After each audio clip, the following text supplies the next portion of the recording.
Hello, everyone. Good evening. Thanks for jumping on. We'll get started in probably around 5 minutes or so, just to give some stragglers a little bit of time to join. But while we're waiting, I'm curious, where is everyone connecting from? If you could write it in the chat box, let me know where you are joining us from. John with New York. Ooh, 2 Dallas in a row. There you go. You guys can do a tech meetup. DC, Miami, nice Christian. I'm not too far from you. I'm curious, is it raining bad in Miami like it is in West Palm right now? Probably. But you never know with Florida. Sometimes it could be pouring somewhere and then completely clear somewhere else. Baton Rouge, nice. Chicago, Atlanta, North Carolina. Got a Canadian in the house. Nice. Yeah, it's pouring. All right, cool. So it's not just in West Palm. San Antonio, nice. I love San Antonio. They have the coolest downtown I've ever been to. If no one has ever been to the Riverwalk in San Antonio, you should add that to your bucket list. It's just such a cool downtown. Great food, great drinking if you like to drink, and just beautiful sights there. Nashville, California, Dallas, Memphis. Got all over the place. Virginia, San Jose. The tech capital of the United States.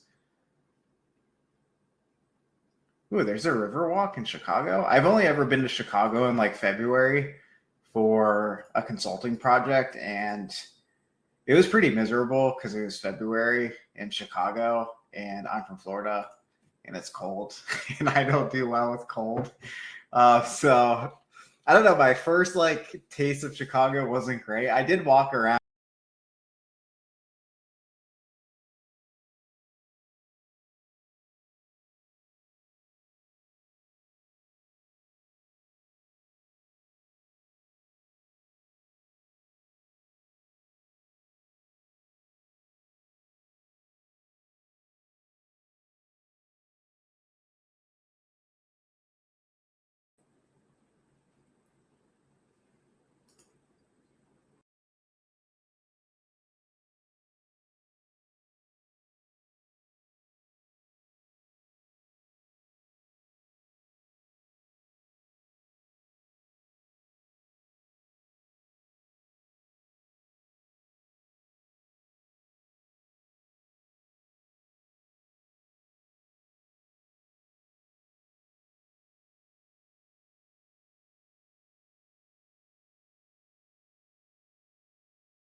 Everyone, sorry about that. For some reason, it just automatically refreshed my browser and kicked me out. So I am back. So as I was saying, I need to check out Chicago again to see if I will like it when it's not winter. All right. So now that I know where everyone is from, what does everyone do for a living? What's your profession? If you could let me know by writing in the chat. I'm curious to different backgrounds. If we have anyone that's in sales today. Ooh, international logistics and supply chain. Nice. We got a student. When I was a student, I knew nothing about tech sales. So you're already ahead of the game. All right. We got a software engineer, freight forward company. It's so funny. I was just watching a show on Amazon about, no, not Amazon. Was it a Facebook video where someone tried to buy a car or a truck from China? And they said how they needed a freight forwarder in order to buy a vehicle from China. In this $2,000 truck, after everything turned into like $8,000 by the time he actually got it sent to him because all the people he had to hire to get it. Yeah, didn't know about that stuff. And I've bought a lot of stuff from China before. Used to sell on Etsy and Amazon back in the day. Sales management, Uber driver, real estate broker, social worker, sales admin, sales, property manager, HVAC tech, child and youth worker, stationary engineer, freight forwarding, another freight forwarding. Oh, we actually have a sales engineer joining us. Very interesting.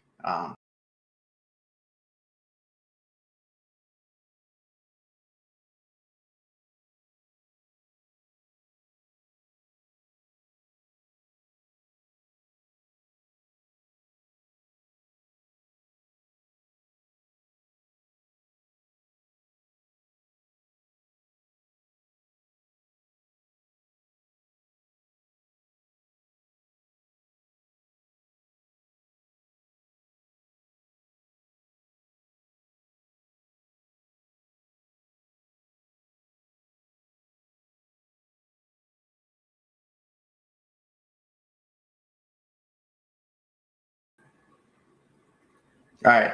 I don't know why it keeps. If it does it a third time, then I have a new link.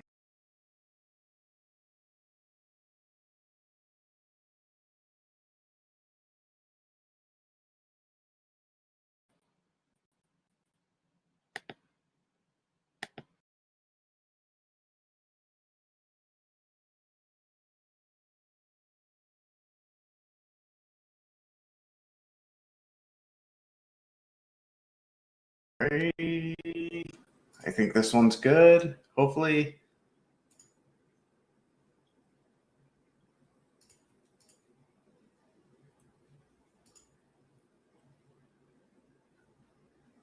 All right. Hopefully we're over the technical difficulties. All right. Cool. All right. So we had a bunch more join us as we were doing intros and we started.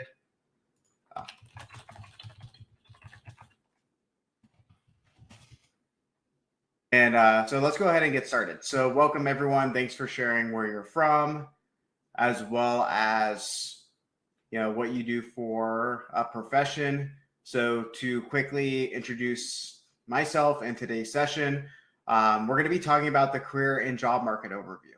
So the first half of today's presentation, like the first hour or so, we'll be talking about tech sales, what a sales rep is, what a sales engineer is. And then the second half of the presentation, I think is arguably even more valuable, we're going to talk through interviewing for success. So for those of you who are in the new cohort, welcome. Thanks for signing up. For those of you who haven't signed up yet, definitely stick around for the second half. We definitely want you to sign up to be a career student, but if you don't, definitely stick around for the interviewing aspect, because even if you decide after today's presentation that maybe sales engineering isn't right for you for whatever reason, after we go through what sales engineering is and what tech sales is, you still get the exposure of how to prepare yourself better for an actual interview, because your ability to interview is actually a really critical aspect of your day-to-day life, because if you can interview well, you can land new jobs, which means higher pay, which means you can support your family. And it's a really great talent to be able to have, and that's selling yourself during that interview process. So to quickly introduce myself, so my name's Ryan Freese. If I look a little familiar, if you probably have seen me on YouTube before, if you've searched sales engineering videos. If you're on but you can't, one second. Yeah, if you're on but you can't hear me, refresh your page. I don't know why I'm saying that, because if I'm saying that, you can hear me. But yeah, so I have done some YouTube videos on sales engineering. But outside of that, my actual day jobs is I've been a sales engineer for the last 9+ years. So getting close to my 1 decade mark as a sales engineer. I honestly had no idea what tech sales was, what sales engineering was. I got really lucky to stumble in the profession.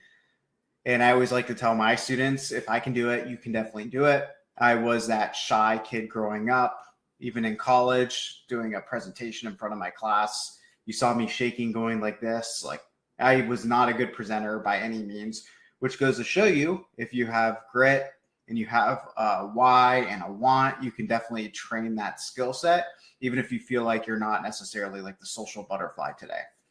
And we'll talk through that more of that later on. So I started my career as a sales engineer at Citrix, where I joined what's called a new hire training program. So a lot of these big tech companies will actually bring on primarily fresh college graduates in which they'll train you to mold you into some sort of profession. In my case, they wanted us to either go consulting or sales engineering. So I got exposure to both. I shadowed a bunch of consulting projects, which is post-sales. So actually doing like installs of products is the difference between consulting and sales engineering. Sales engineering is pre-sales. So you're selling the product. You're not necessarily installing it. Although some startup companies, you might be doing a little bit of both. But I did that for 6 months, was awesome. I got paid at the time $70,000 a year. They gave us free housing. And it was just to learn. Like the first 6 months was all about learning the product, learning how to present better. It was literally like college outside of college. I lived with my classmates, quote unquote, my coworkers, and learned a lot through that exposure. Then I did about almost a year at Citrix as an inside sales engineer. Really learned I didn't like consulting, much preferred the sales engineering aspect. Did that for a bit, tried to move into a field position at Citrix, nothing opened up. So I ended up landing a job at a local company in Palm Beach Gardens, Florida called Crossmatch. They do biometric authentication, so fingerprinting into computers. So did that for about a year and a half. They're a startup company, so got exposure to wearing multiple hats. Got to work with different teams, tech support, your product team, which is your software engineering team, of course, sales, marketing, all sorts of different teams I worked with there, as well as I did a lot of consulting projects there. Didn't love that part, but it was okay because it wasn't like my day-to-day job. It was pretty rare, but I had to do that once in a while just because we're a smaller company. Shifted from there to a really large company, actually the largest company I've worked at thus far, called Ingram Micro, where I worked there for 4 years as a channel sales engineer. So rather than selling directly to customers in the tech sales motion, a lot of big tech sales companies don't sell directly to customers. They use what's called a technology reseller as the middleman to sell their product. So I worked with those middlemen, those technology reseller companies. Some common ones might be like CDW, SHI, and I helped them grow their business with certain vendors. So really, really great exposure there. I loved it. But it got to that point where I wasn't really growing or learning much anymore to where I wanted to at the pace I wanted to, being as I'm still in my early 30s. So I transitioned to a company that a lot of you are probably familiar with, which is ID.me, and as a senior sales engineer, and we do online identity verification as well as community verification. So if any of you went to the IRS website in the last few years, you had to take a picture of your driver's license, you had to take a selfie with your phone, that's ID.me. We do online digital identity verification. And then if any of you are veterans, first responders, teachers, students, alumni, you name it, you might have used us before to get discounts on different websites. So we verify that you belong to a certain community in order to receive a discount. Really, really awesome company. I get excited to wake up and go to work every single day just because I think our mission is phenomenal. I mean, we're helping frontline workers get discounts. We're giving equitable access so you can get access to unemployment benefits and your taxes in a digital manner so you don't have to go in person. So really, really meaningful type of work. And then, of course, I'm a careers instructor. I've been doing this for almost 8 months now. It's hard to believe. Time flies. And I love it as well. Like teaching is definitely my passion. All of my colleagues and my sales reps that I work with will definitely tell you that.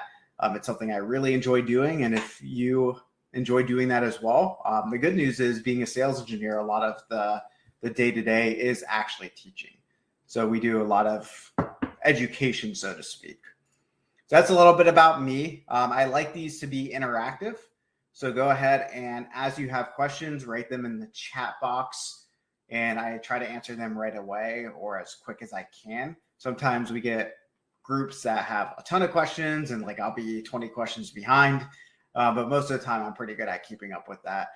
Questions make this fun for me. So the more interaction you all have, if you have comments, questions, I've gotten some good laughs on some of these before. So definitely don't be afraid to ask questions. If you're in the new cohort, just as a heads up, this is the only one where we're using the Demio platform. Moving forward, you're going to be using Zoom, and you can actually just ask questions live. You can write it in the chat still over Zoom if you want to, but you'll have the opportunity to just raise your hand and unmute your mic and ask questions that way as well. All right, so let's talk through the different sales roles and what is a sales engineer and what is a sales rep. I'll read the definition here, but I think what's more valuable for all of you is to get the perspective of somebody who's been in the field for a while. So if we talk through who a sales rep is first, a sales rep are the principal point of contact between a business and its customers. Sales reps ensure current customers have the right products and services, identify new markets and customer leads, and pitch prospective customers. Absolutely, a sales rep is going to do all of the above. What's important for all of you to understand is when we talk about tech sales is just basically the umbrella of a certain field, so to speak. So you have tech sales, and then under this umbrella, if we go back to like elementary school where you'd have an umbrella that looks like this, and you'd have like different like bullets, so to speak, that fall under the umbrella, you have different positions that fall under tech sales. So your common positions, especially if we start at entry level, are going to be what's called a business development rep. You'll hear me use the term BDR a lot in today's presentation. So know a BDR is a business development rep. You have a sales development rep, which is just another term for business development rep. That's SDR. So you might hear me use BDR and SDR. I'll probably use both interchangeably. So know those terminologies, those acronyms. From an entry-level position, you might have a renewal sales specialist. So if let's use a common one. Let's say like you subscribe to Netflix and Netflix has a promotion where you can subscribe for Netflix for 3 years for a discount. When you're near that 3-year term, a renewal sales specialist would actually be the one that calls you and says, hey, Marvin, I see you're almost up for your renewal. You did a 3-year subscription when we last renewed. Would you like to renew again? And they're responsible for trying to get that renewal. And they might say, you know what, Marvin? Yeah, you've been a great customer. We actually have these new features like our 4K capability and our ability to add multiple households to a single account. Would you be interested in those services as well? So now they're trying to upsell new features to that customer, and that's a very common role of a renewal sales specialist. So when we talk about entry-level traditional sales roles, SDR, BDR, renewal sales specialists. There's also post-sales tech sales. So tech sales professionals that are responsible for managing existing customer relationships rather than new customer relationships. So in other words, there's a prospect and there's a customer.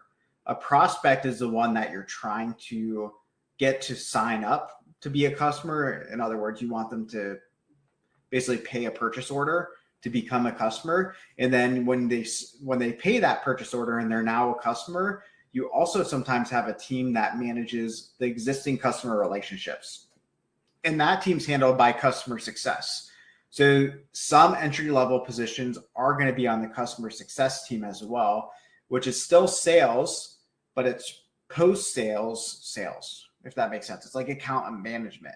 So that could be something for all of you to look at as well. If you don't necessarily like to be the sales development rep and the business development rep that does cold calling, cold emailing, prospecting, you might want to go customer success route if you don't want to go the sales engineering route where you're managing post-sales relationships. So literally just relationship building with the customer, making sure they're adopting their licenses, that they're happy, that type of stuff. We'll talk through the technical sales positions as well for both of them in a bit. As you move from entry level to mid level, you have your account executive, often called your account manager, sometimes called your sales executive. So don't get sales executive confused with sales engineer. They're very different positions, but no, those are going to be like your mid-level.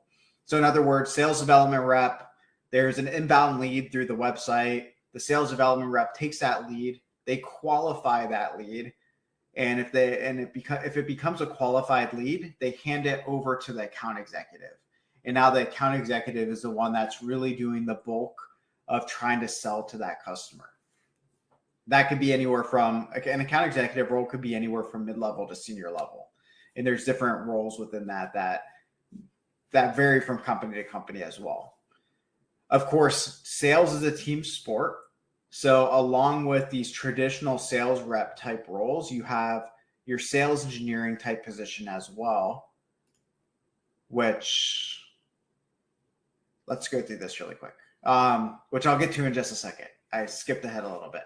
So if we talk about the sales rep positions, there's certain requirements that you should all have, really basic requirements if you want to land a traditional sales rep type role in a tech sales position. First and foremost, this is selling, so you have to have decent communication skills, or at least a want to grow in your communication skills. There's a lot of books that can help with this. I am a big fan of How to Win Friends and Influence People, but there's a lot of other sales books out there that you can leverage to try and improve your communication skills. But that one by Dale Carnegie, How to Win Friends and Influence People, I think it's a really great one. At least it was for me. Like, it made something click in my mind. So that could be a good book for all of you to pick up. Understanding the sales process definitely helps. We can go through that in today's lecture. It's not complex by any means. It's actually pretty straightforward. Basic computer skills, congratulations. You're all meeting that criteria. You're on today's webinar, so you're good to go there. And then lastly, an interest in the product. So just making sure that what you're selling, you have an interest in. I mean, the way I attest to it, imagine if you went to a Toyota dealership and you're super excited to buy that new Toyota Supra that came out. And, if that is you, good for you, because Supras are not cheap. And you go in and you meet the sales rep and you're like, you know what, I'm really excited to get this Supra. Like, I've been saving for it for the last 3 years. And the rep just goes, that's cool. Like, Supra's all right, I guess. But Ford has the really nice Mustang that came out. Did you see that? It blows the Supra out of the water. Like, you're not going to want to buy from that sales rep because they're not interested in the product that you are initially going to try and buy. So it's the same with tech sales as well. If you get an inbound lead through your website or through a webinar or through a trade show, and you're on a call with the customer and you're not giving off enthusiastic energy and interest in your solution that you're selling, they're not going to want to buy from you. At the end of the day, we are people, we're humans, we have emotions.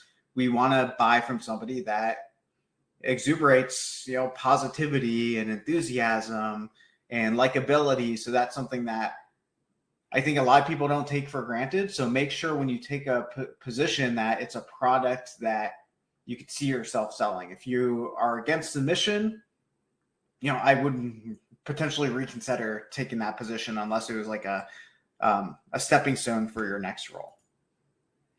And I see there's a couple of questions. Marvin, is it common for job hopping as a sales engineer? Yeah, I would say so.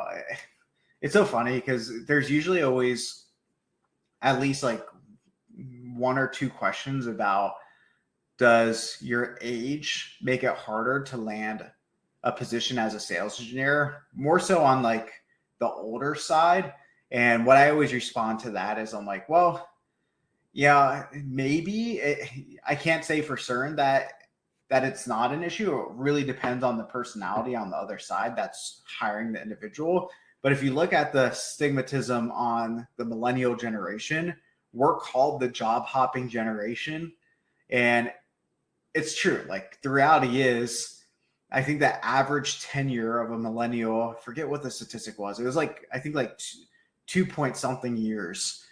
We tend to jump around more than any previous generation because when we do, guess what goes up? Our salary. So I think it's pretty common in tech sales for there to be a pretty significant amount of turnover, less so on the sales engineering side as like a traditional sales rep, but it's still fairly common. So, in 9 years, I've been with Citrix, Crossmatch, Ingram Micro. So I've been with 4 companies. So it's not like, it's not a little, but it's not a ton. But I've never been asked about it on an interview process. So I'd say it's pretty common. And every single time I did it, I got like a 20% pay raise. So it's definitely worked out for me. Jason, what is the biggest role as a sales engineer? What is the biggest role as a sales? What is the biggest role a sales engineer can need to add a company? I'm not sure what the question is. What is the biggest role a sales engineer can need to? Can you rephrase that for me, Jason? I'm not sure what you're trying to ask there. Is it Dean or Denali? Do you need a college degree first to be a sales engineer? No. It's a great segue. Deanna, okay.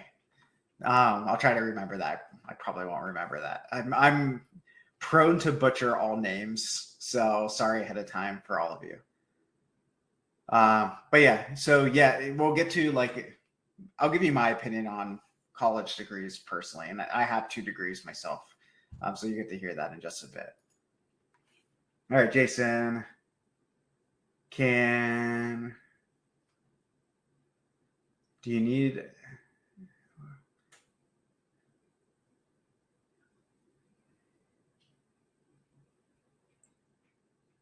I still don't know what the question is, Jason. Can lead to any company example of CTO? What? All right. I'm like, is Jason messing with me? Because I'm like, I don't know what the sense is trying to ask. And I'm pretty good at deciphering questions, but can lead to any company example of CTO. I'm not sure what that's asking.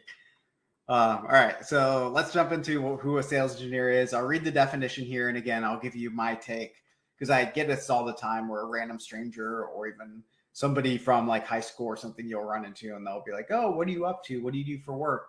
And then I give them my short answer. So the definition here: sales engineers specialize in technologically and scientifically advanced products. They use their technical skills to explain the benefit of their products or services to potential customers and to show how their products or services are better than their competitors. Yes, yes, and yes, we do all of that. When some random person that I don't know asks me what I do for work and I say a sales engineer, they always look at me like super confused because most people don't know what sales engineering is because it's not a common engineering profession.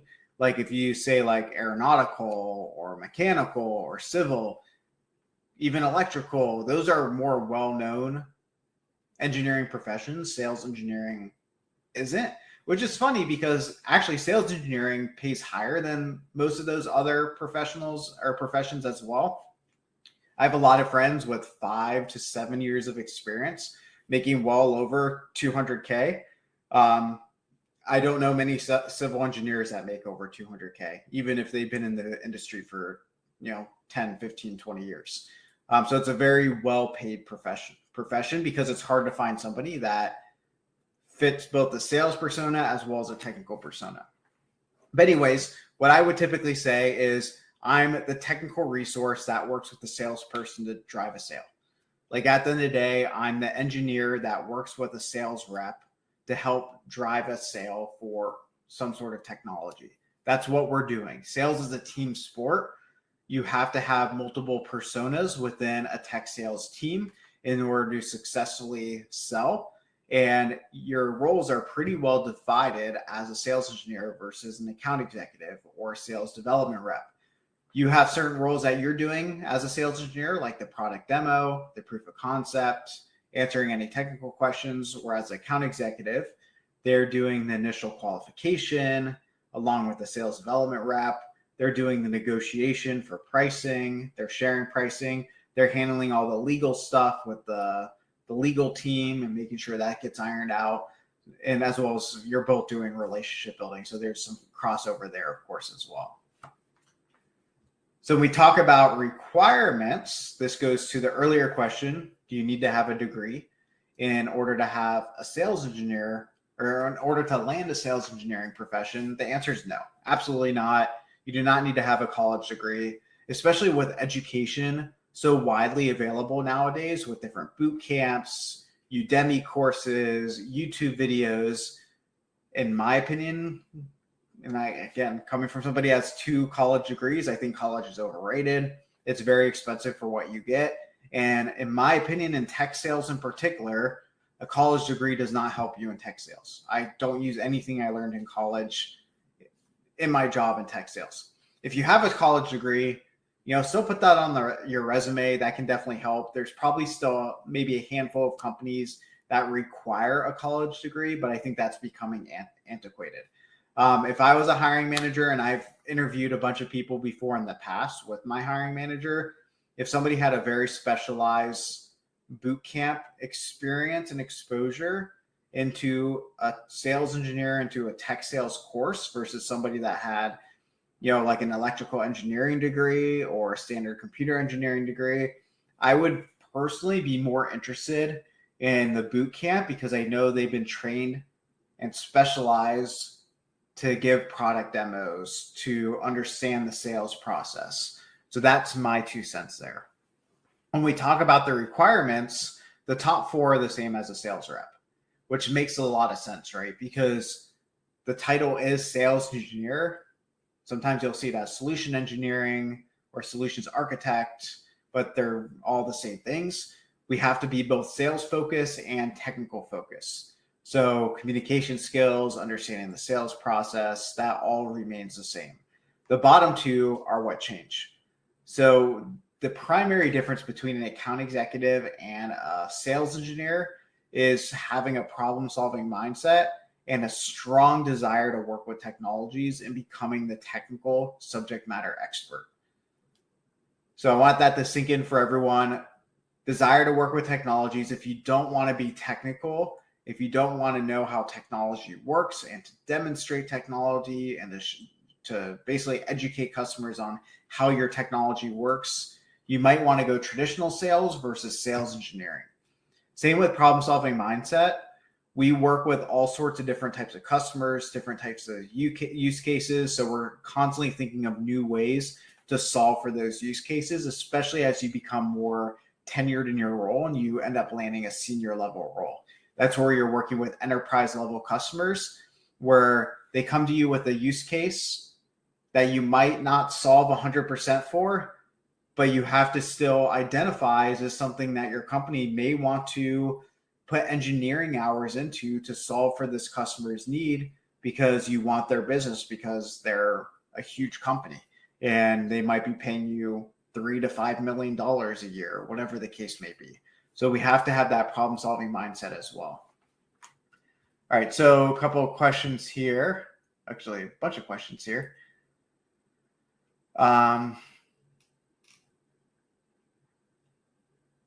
Brandon, when did you get into sales engineering? Yeah, I thought I shared that already with I went through the new hire training program with Citrix. So they trained me to become a sales engineer / consultant for 6 months. And then I transitioned into inside sales engineer. So working on a sales floor with a bunch of sales reps. I got paid $70,000 at the time.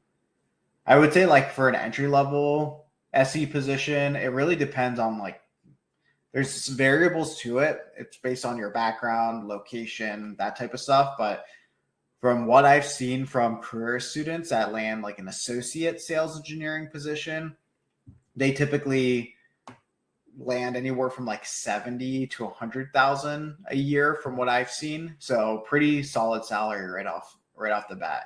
And once you get like 1 to 2 years of experience, you're definitely going to be over 6 figures. If you're at least somewhat of a quick learner. Bobby, is it possible to work for different companies at the same time as a sales engineer? I wouldn't work two full-time jobs as any tech sales professional. We're so tied to our schedule and our calendar that it would be really hard to juggle two jobs that have like some sort of cross schedule. Because if you have a call with this one company at your job A at 11 o'clock, and then you get a last minute invite from your VP of sales at job B to do a sales call with another company, what do? Like, you have to attend both. You're trying to make a sale. So clearly, like, you're SOL in that scenario. But you can always work side gigs and side jobs. I mean, I teach at Careers in the evening. I have an Airbnb. I have 2 other investment properties.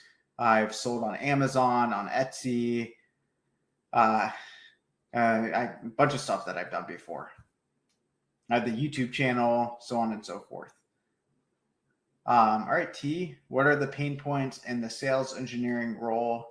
You mean like what's the downside of being an SE? Is that what you're saying, T?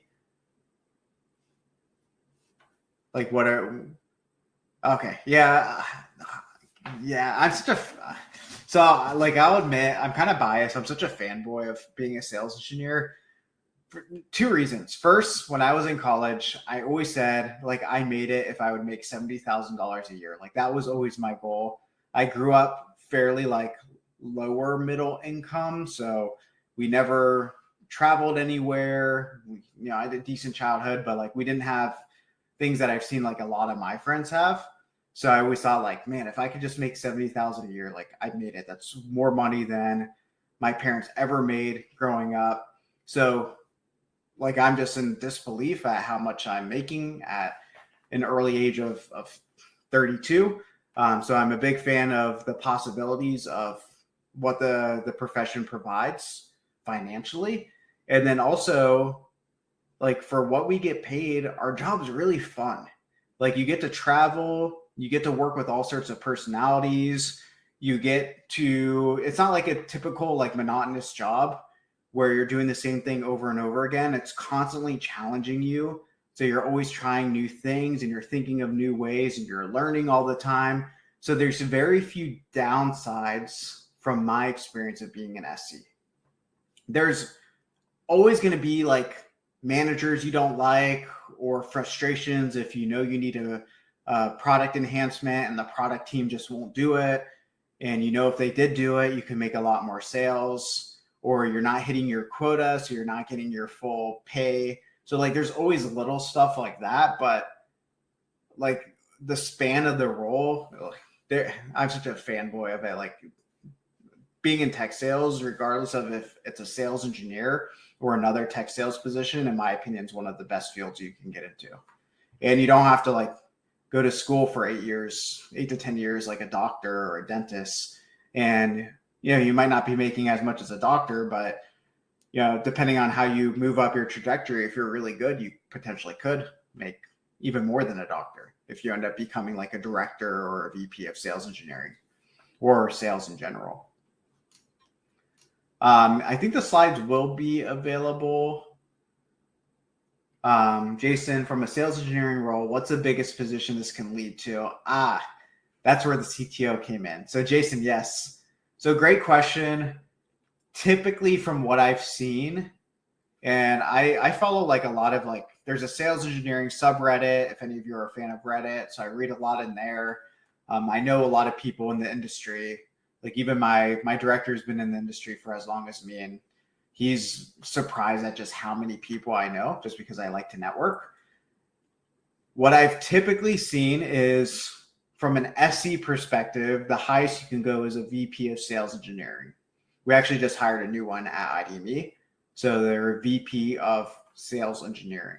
I have seen people in Reddit make comments before that they transition into a CTO or a CIO role, which makes a lot of sense because as a sales engineer, we're both business minded as well as technical minded. And that's exactly what a CIO and a CTO is. Most CIOs and CTOs, they're not actually super technical. They were at one point in a technical position in their career. So they understand the technology, but they're very focused on how does this impact the business? Is this a good business call? Does this make sense financially and for the team, for the company? So it makes sense that an SC can transition into those C-level roles as well. What type of financial aid is available? Talk to your career advisor. I am not sure. What is the usual work week for a sales engineer? Highly depends on your company, Marvin. Right now, like it's pretty rare if you're working past 40 hours. Maybe if you're first starting, like when I joined a new company, the first like probably 2 or 3 months, I probably put in 50 to 60 hour weeks just because I'm a type A personality and I want to show my value as soon as possible. So I put in extra time to try and learn as much as possible. But it's pretty rare once you're like got the wing of things for you to work more than 40 hours. I have some friends that at their SE position, one in particular, I think she worked like 8 hours a week. At my last company, there are some weeks where I could probably like get away with like 16 or 20 hours a week. So it really depends on the company. I've heard some people work more than that, but most companies like an SE position has a really good work-life balance. Joey, how long did it take you to land your job after completing your boot camp? Well, luckily, like the boot camp I was in is kind of different than careers because like it was a guaranteed job after the boot camp and I got paid to get trained by Citrix. So I would say it was immediate for me. And Citrix, the thing with their new hire training program, when I went through that, they were long hours. Like I had to get 12 certifications in 6 months. There were some nights where I was at the office till 2, 3 a.m. in the middle of the night. Like I put in some time at that work, but like I was okay with that. I was excited about it. When you're learning, like something about it, like if you know you're learning and you're growing towards a profession, you, especially when you're young, right out of college, like you just get excited about it. So you just continue on with the flow. So that worked out really, really well for me. But as far as like for career students, I'm not exactly sure how long. I've seen some students land jobs even before graduation.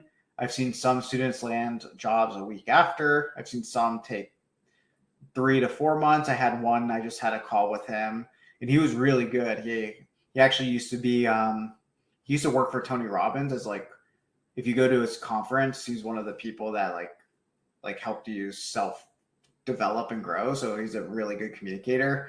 I think when I talked to him, he was about a month out still looking for a job. But I definitely think he'll land something. So it just depends on each student.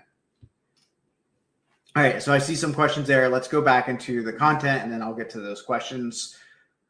So I kind of hinted at some of these. I don't love this graph because it's very linear to tech sales. The reality is being a tech sales professional can span into a lot of other positions that you might not think about. So I mentioned like customer success as an example. I see a lot of SEs go into customer success as well as product marketing because it's just a new type of position and often offers a pretty like even more standardized schedule. Like once you have kids and you don't want to travel at all, like it's almost like a guaranteed like 9 to 5, but you're still putting what you learned as a sales engineer into practice because product marketing, you still have to be business focused as well as tech focused to be able to successfully market a product.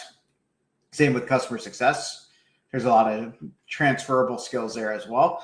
But if we talk about the linear approach, so oftentimes individuals will start as like a sales development rep or a business development rep first, or an associate sales engineer first. So as you're looking for positions, if you see associate before the title, that means entry level. And then once they get 1 to 2 years of experience, they move into a mid-level sales engineering role. From there, depending on how good you are, you could get promoted to like a sales engineer 1, sales engineer 2, sales engineer 3, all different types of titles for mid-level SE roles, depending on your company, and then eventually a senior sales engineering position. From a senior SE position, you might go into SE manager, and then you might go to a director of sales engineering, to a VP of sales engineering, You might go the sole contributor route, where if you don't want to go into management, you could be a principal sales engineer. I've seen some companies have crazy titles like I don't know, founding sales engineer or distinguished sales engineer. So all sorts of titles like that. A solutions architect is another title for sales engineering. Oftentimes it means the same thing. Sometimes at some companies, a solutions architect is more technical than a traditional sales engineer. So that could be a potential lateral move as well, if you like the technical aspect of being an SE more than the sales aspect of being an SE. I personally fall under the former. I like the sales aspect better, but I do like both. So from a job market overview perspective, let's look at the average salary for a sales rep and a sales engineer. And this is base salary.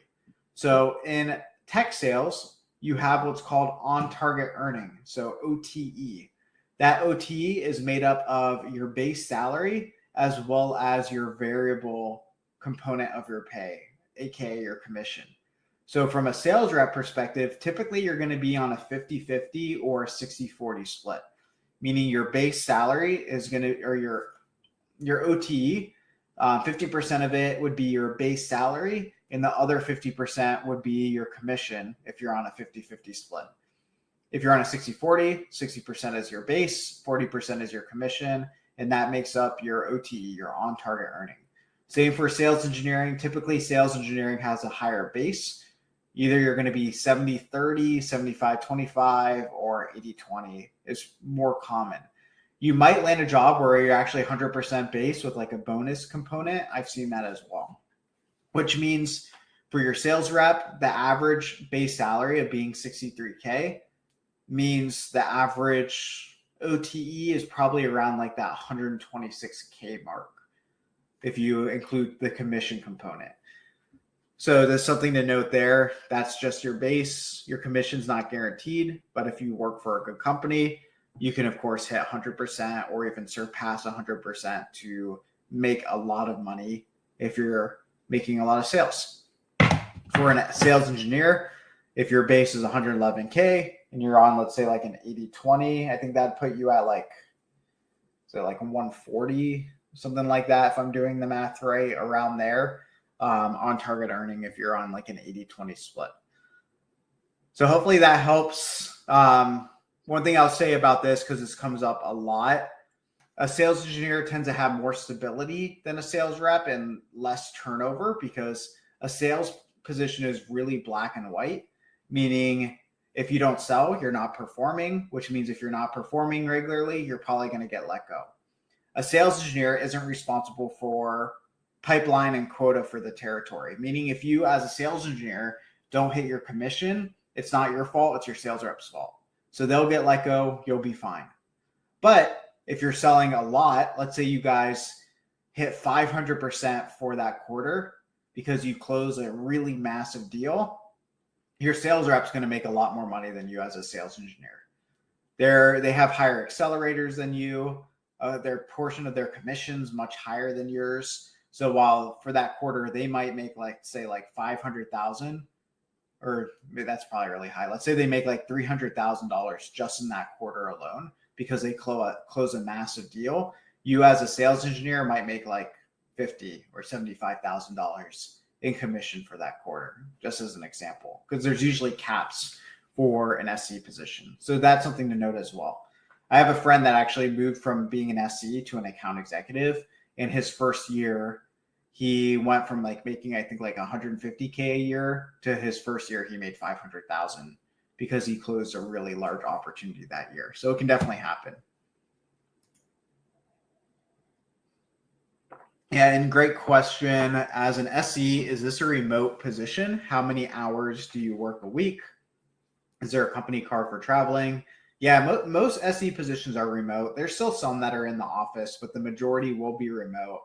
I answered the hours working that I work per week. It's usually no more than 40. Typical. I wouldn't say it's like a typical 9 to 5, but it's kind of typical 9 to 5. You typically don't get a company car for traveling. There might be flying involved. The amount of travel depends on the company. Like at IDMe, I probably travel 10% of the time, maybe 20%. I'm traveling in 2 weeks, and then 2 weeks after that. But I haven't traveled in a while. But some companies, you're going to be traveling more. So just ask. Like at CrossMatch, I probably traveled 40 to 50% of the time. So that's a good question to ask during the interview process. I think I already answered your question, I think, Joey. Adil, what are your methods for successfully networking? Just via LinkedIn, meetups, conferences, anything else out of the box and unique? Yeah, it's a really great question. So a lot of my network just comes from, this is kind of obvious, but like just past work relationships. One of my, I would say, like skill sets is my ability to connect with people one-on-one. I always like to say I'm a social introvert. So in like a party setting, I'm really awkward and uncomfortable. Like I don't do a good job in like a mass group scenario, like a work party or something like that. Like if I'm at those, I tend to huddle around the same people. But in a one-to-one scenario, I'm really good at connecting with other people. So I've just like kept relationships throughout my work career, and I continue those relationships up till now. Like I'll still call people randomly while I'm going for a walk or going for a drive, and they'll just be like, "Oh, like, hey, how's it going?" And I just literally just stay connected with people that way. I mentioned I'm interested in real estate. I've actually met a lot of young professionals that are higher earners through real estate meetups, because if you want to invest in real estate, typically you have to have money, or you have to do creative financing in one way or another. So I've met a lot of people that way through meetups. I actually just met a guy not too long ago who moved to Florida from Massachusetts, and he owns, at the age of 36, I think it was 33 properties. And I'm like, what am I doing with my life? How do you get 33 properties at the age of 36? So yeah, meet all kinds of interesting people that way. There's tech meetups as well. My friend goes to one here in South Florida. I'll probably go to the next one with him. I didn't even know we had one because I never really looked, but he said it's pretty good. So I'll probably try that. So different ways you can connect with people that way. And then YouTube has helped. I've had people reach out to me and connect with me because of my YouTube channel. So that's helped. And of course, careers has helped as well. I love the question. This term lately, unlimited PTO. Can you explain? It's a scam. No, so unlimited PTO is okay. Like the reality is, a lot of companies want this route because it's not really unlimited, right? So they say it's unlimited, but most companies put manager discretion, which means you feel guilty taking PTO, and you're typically going to be capped at like 20 days a year. But the difference between unlimited PTO versus like accrued PTO is when you leave the company, when you're accruing PTO, they pay you out on that PTO. So like when I left Ingram Micro, I think I had like 2 to 3 weeks of accrued PTO. I got basically another full paycheck of basically like bonus money because they paid me out on my PTO. With unlimited PTO, you don't get that. It sounds more appealing to some people, but in my opinion, it's more of a way for companies to save money. That's why companies have moved to unlimited PTO. Still manager discretion. I still feel uncomfortable taking too much PTO, as do most people. How do you handle your workloads while on vacation, and how long can you take off? Hopefully you have a team that can handle that for you. So you just work with your team and you offload different accounts to different team members, and you do the same if they ever have to take vacation. The longest I think I've ever taken off is 2 weeks back to back. But I have a sales rep that actually starting this week, he's taking 3 weeks off. So it can happen. He's been with the company though for 3 years. So that's probably why they let him take 3 weeks off. I'd feel kind of weird and guilty taking 3 weeks off. My company though, they do offer 3 months maternity and paternity leave. So my wife is expecting in September. So I will be able to take 3 months off for when my baby's born. So that's pretty cool as well. So some companies do offer maternity and paternity leave. which is great. Like it's pretty rare in the US to get paternity and maternity. In Europe, like I remember when I was traveling in Thailand, I met this German couple that works for Puma. When you have a baby in Germany, at least I think it was Germany, I think they get like either 9 or 12 months off of maternity in a lot of European countries. And then even with PTO, they get 3 months of PTO a year in most European countries. Their salaries are a little bit less, or quite a bit less, potentially depending on your field, but their work-life balance tends to be a little better than the US, which I guess give and take. I think I'd rather have more time off than a higher pay personally. All right, cool. So let's talk through careers. So why study with careers? And I'll get to the questions after that. Of course, number one is a big one. You're being trained by industry experts. Not only will you have me as one of your instructors, but you'll also have a mixture of 6 to 7 other instructors that have all 10 plus years of experience in tech sales, as well as other professions that relate to tech sales. So you get the perspectives of different professionals, which I think is great, because what you're going to ask me, or when you ask me a question, my perspective might be different than what you ask Charles or April or one of the other instructors. So definitely get the experience and exposure and opinion of the other instructors. For instance, when you ask me about job hopping, it's worked really well for me, so I'm pro it. But there's another instructor who's much older than me who's completely against job hopping. So you get the perspective of 2 different tech sales professionals who have been doing it for a while, and you can take those perspectives and absorb them and put them into practice in your own personal life. So that's the benefits of getting different opinions, personalities, that type of stuff. You get an internship with references. So we'll talk through the internship in more detail in just a bit. Convenient online sessions. We'll talk about those in just a bit as well. One-on-one mentorship until you get a job. So you will be assigned a mentor where you can ask them questions during your time with careers as well as post-careers while you're looking for a job. Assistance with your resume and LinkedIn profile through your mentor as well as through the instructors. Help with interview preparation. So we'll go through a little bit of that today, but we have a lot more that we do throughout the course when it comes to interview preparation and demo preparation, and then assistance with job application submissions.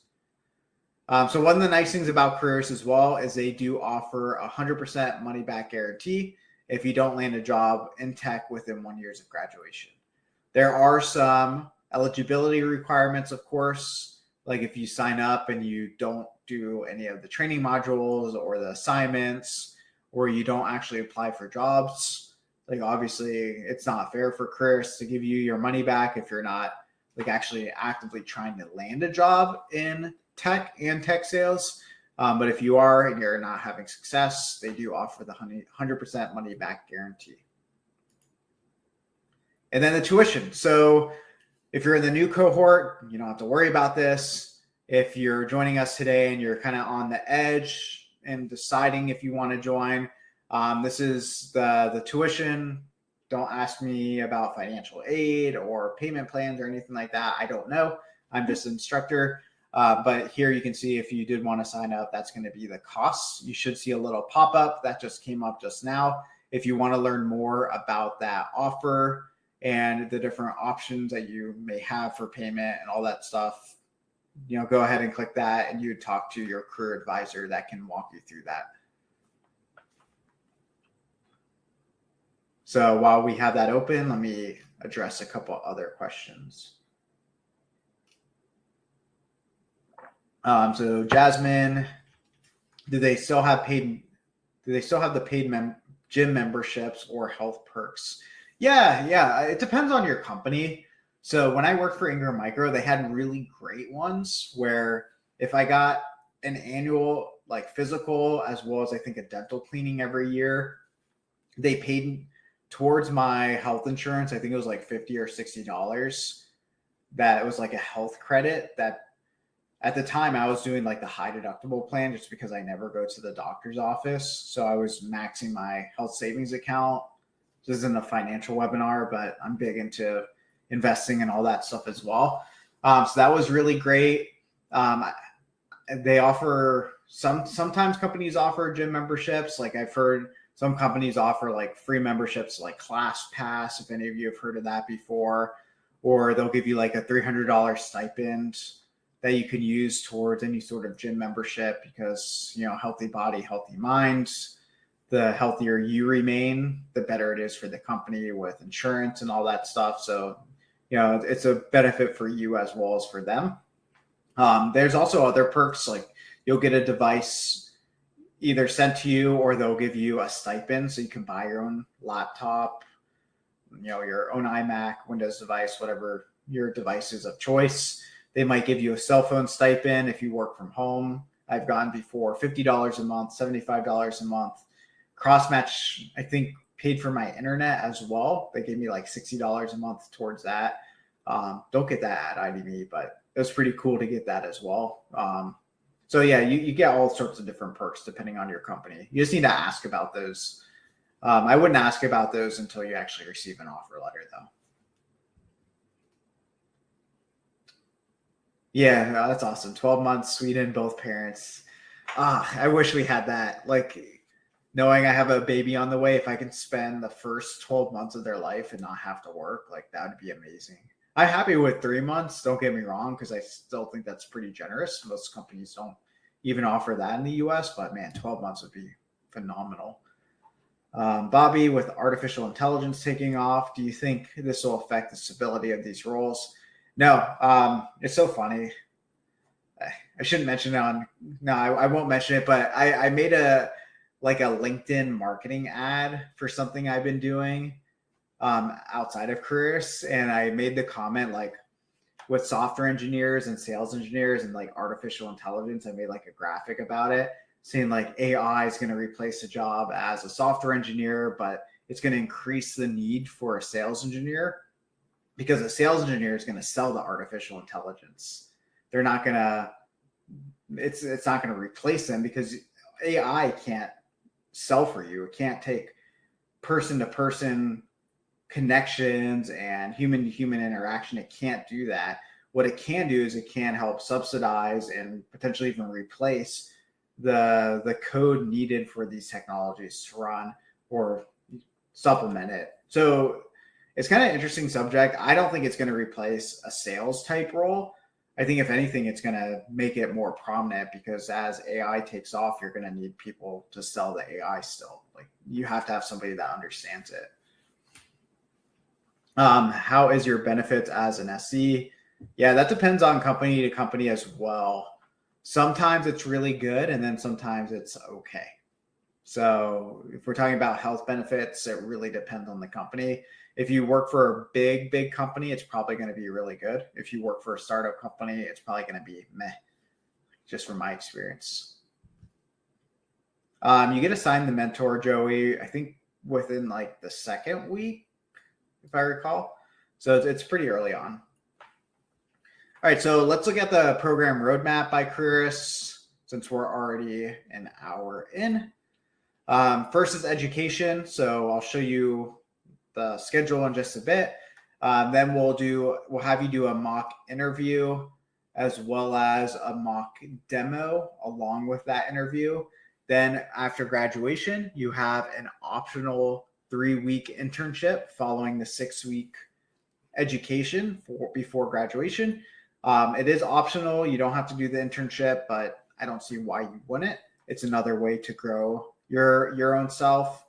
Then you'll have the mentorship, where you'll apply for jobs and get interviews. Of course, you'll have the mentor even during your first 6 to 9 weeks. Start your new job get interviews and then eventually start your new job, and then have a big congratulations celebration dinner. So here's the curriculum. It's a lot. I'm always impressed with all of the students who are able to commit to 6 weeks from Monday through Friday from 5:30 to 7:30. For me, that's 8:30 to 10:30 if you're on the East Coast. Really, it's 8:30 to 11 because we almost always go 30 minutes over. At least when you have me as an instructor, I almost always go 30 minutes over just because there's a lot of back and forth, great communication with questions. So something to note there. So it is a lot. Thursdays are what we call chalk talks. So it's literally you just show up with questions. So those might be shorter. Sometimes they're even longer, depending on the type of questions that come through. So it's less of a lecture and more so just like almost like office hours, so to speak, where you can ask instructors any questions you have. The internship is Monday to Thursday.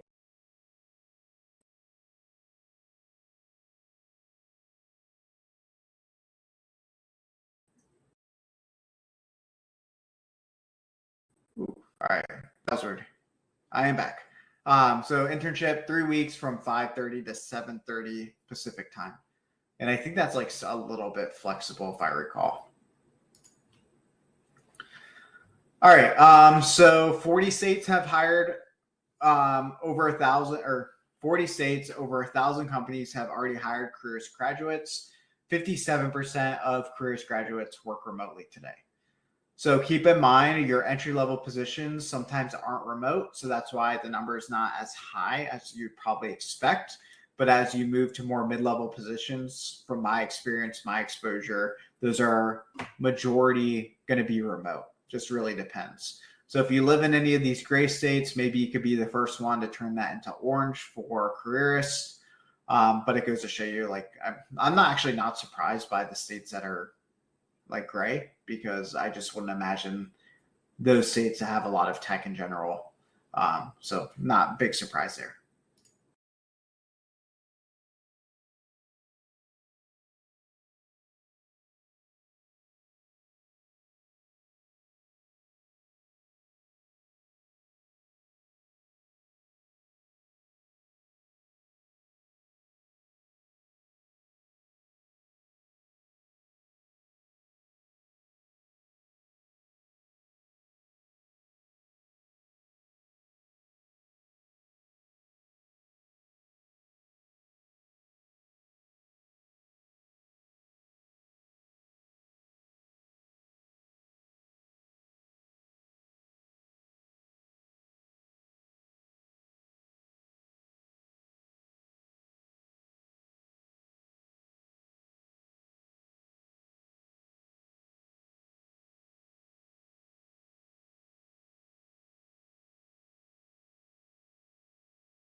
All right, I am back.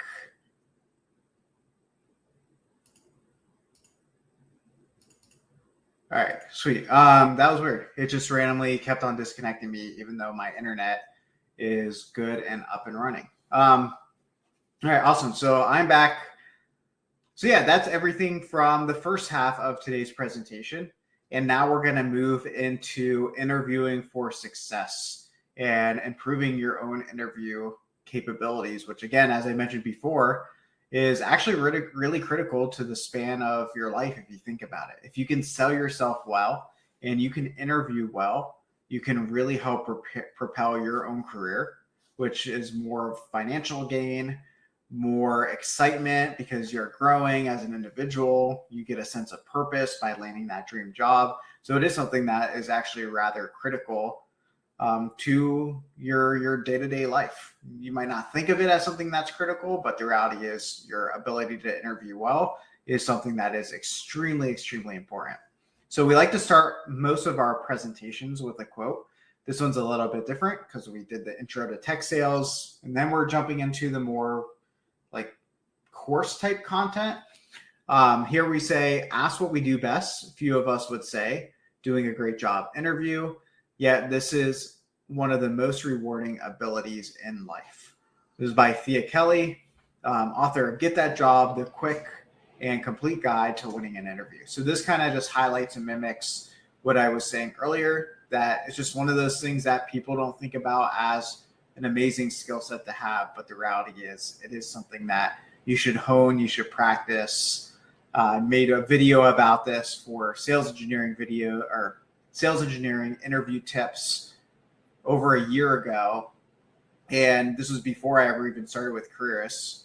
And even in that video, I'm like, I just sometimes take interviews just to keep up with my skill set. I'll always consider the job if it's a potential good next step, but even if it ends up not being a good next step, it's great practice for me to see how far I can get along in the interview process to see if my skills are still sharp, because it is something that's really important to continue to practice and hone and connect with other people. So if we talk through what we're going to be walking through with this half of today's webinar, first, we're going to talk about how to present yourself.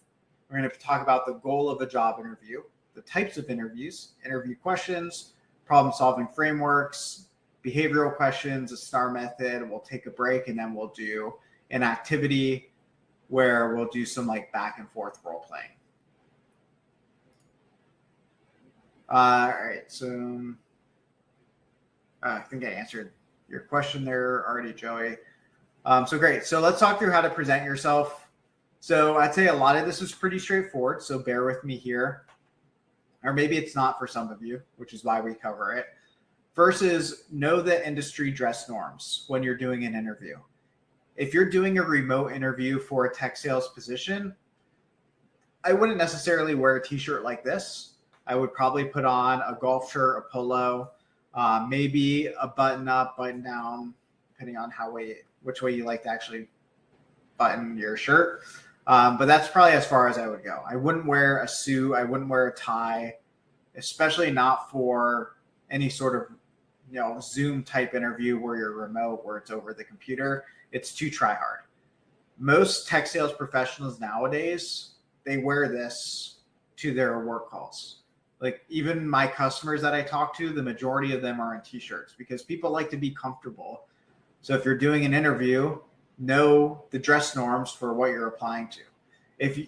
The exception to this is if you're applying to a public sector type role, so that's going to be a government sales engineering role, you might want to wear a shirt and a tie to that because they're more formal than most other tech sales professions.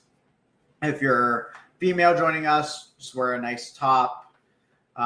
Nothing out of the norm there. If you go in person, that's where you might want to dress a little bit more. But in-person interviews are more rare nowadays from my experience. I think the last, 3 or 4 companies I got job offers from, they were all remote interviews. I never once went in person.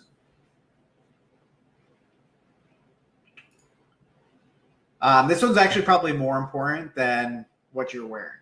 And that's showing up with a smile.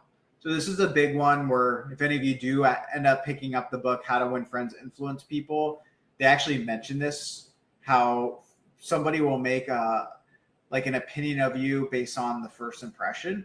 And you going in with a smile, with a lot of energy, not over the top energy, but still enthusiasm, great energy going into it, that's transferable to the other person. So if you go in and you're smiling and they can tell that smile is sincere, that you did your research about the individual or about the company, and that you're actually excited to talk to them, that's a great first impression that you would have for that hiring manager. One thing I like to do to help disarm the person on the other side that I'm talking to is start with a compliment. And don't make it I don't know another way to say this more eloquently, but don't make it like a BS comment or a BS compliment where you're just saying, oh, I really like your hair. Unless you really mean it, that you think their hair is really nice. Instead, what you should do is you should do a little bit of research, go on the hiring manager's LinkedIn profile, look at their work history, their posts, and find something that actually interests you about that person. Say, hey, George, I'm so excited to meet with you today. I saw on your profile that you do a lot of volunteer work with Big Brother, Big Sister. I've been a big myself for the last 4 years, and I was just excited to talk to somebody that also has the same experience as me and is where I want to be in the future as a sales engineering manager. So I'm just super, super grateful and excited to talk to you today. So like an actual sincere compliment helps disarm the person on the other side because they see you did your research. They're already feeling good because you gave them a compliment, but it is sincere. It's not, you're not just like giving like a shallow compliment, so to speak. Use good language and speak clearly. It's okay if you fumble a little bit. Like I'm not the most eloquent speaker by any means, but I own it. So no, like it's okay if you stumble a little bit. That could be your own quirk.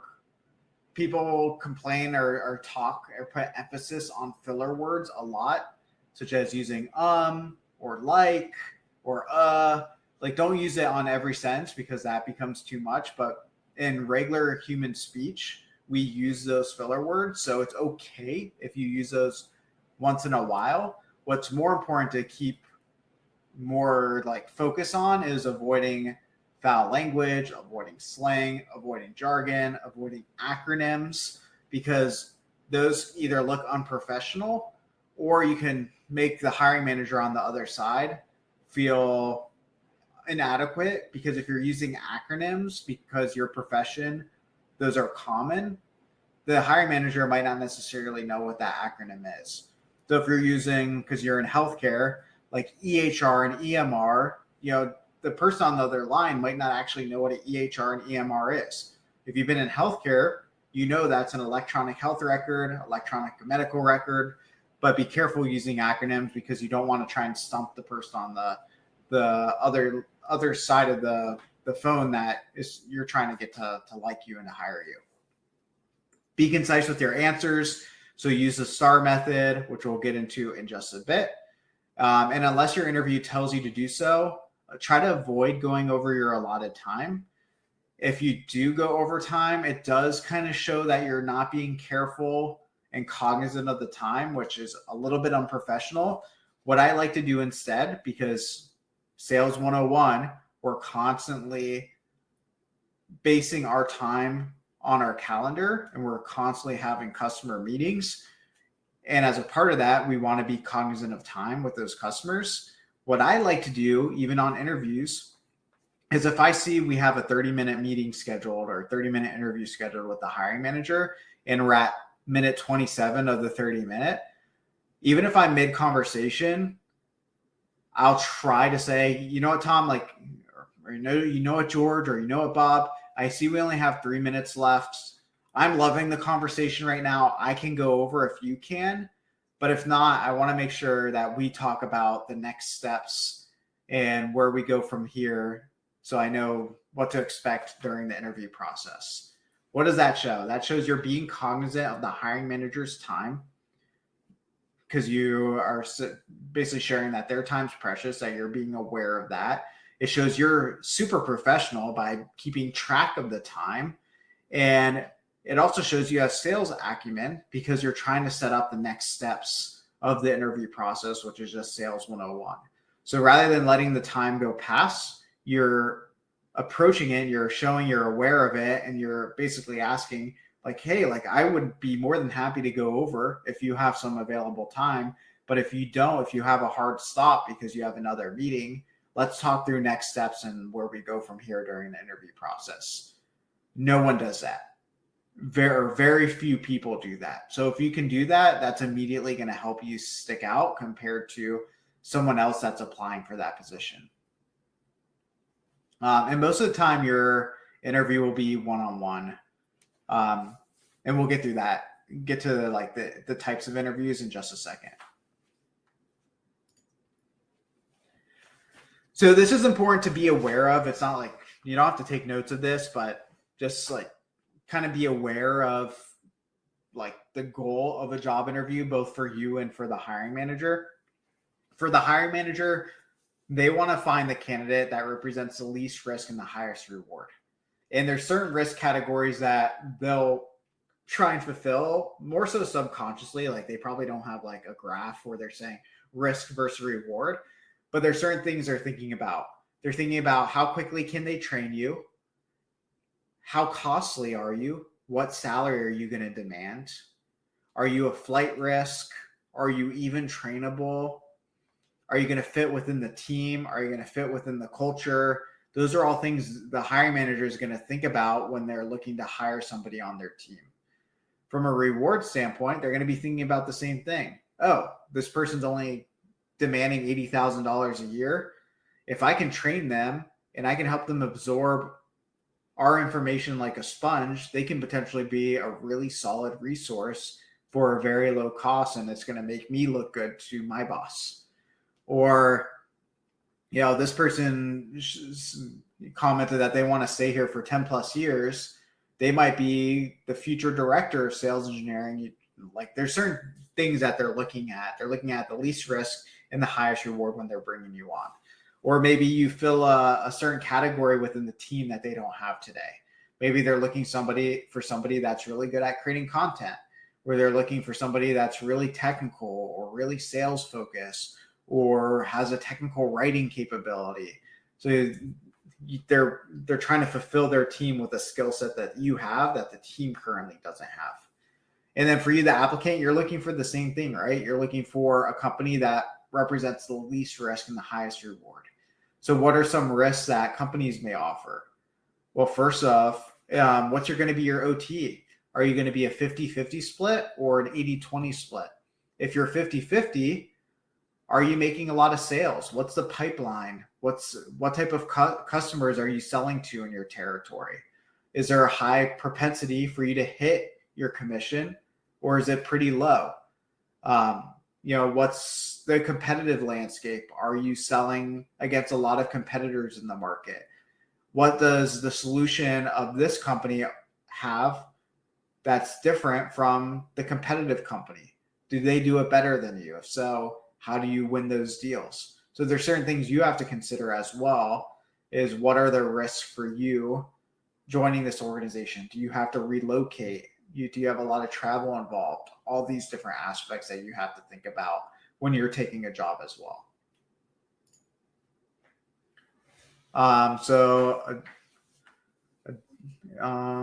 Adele, are there any books or resources that explain and outline the sales process, the sales 101 that you mentioned? I'm sure there are. There's a lot of good YouTube videos that explain the sales process.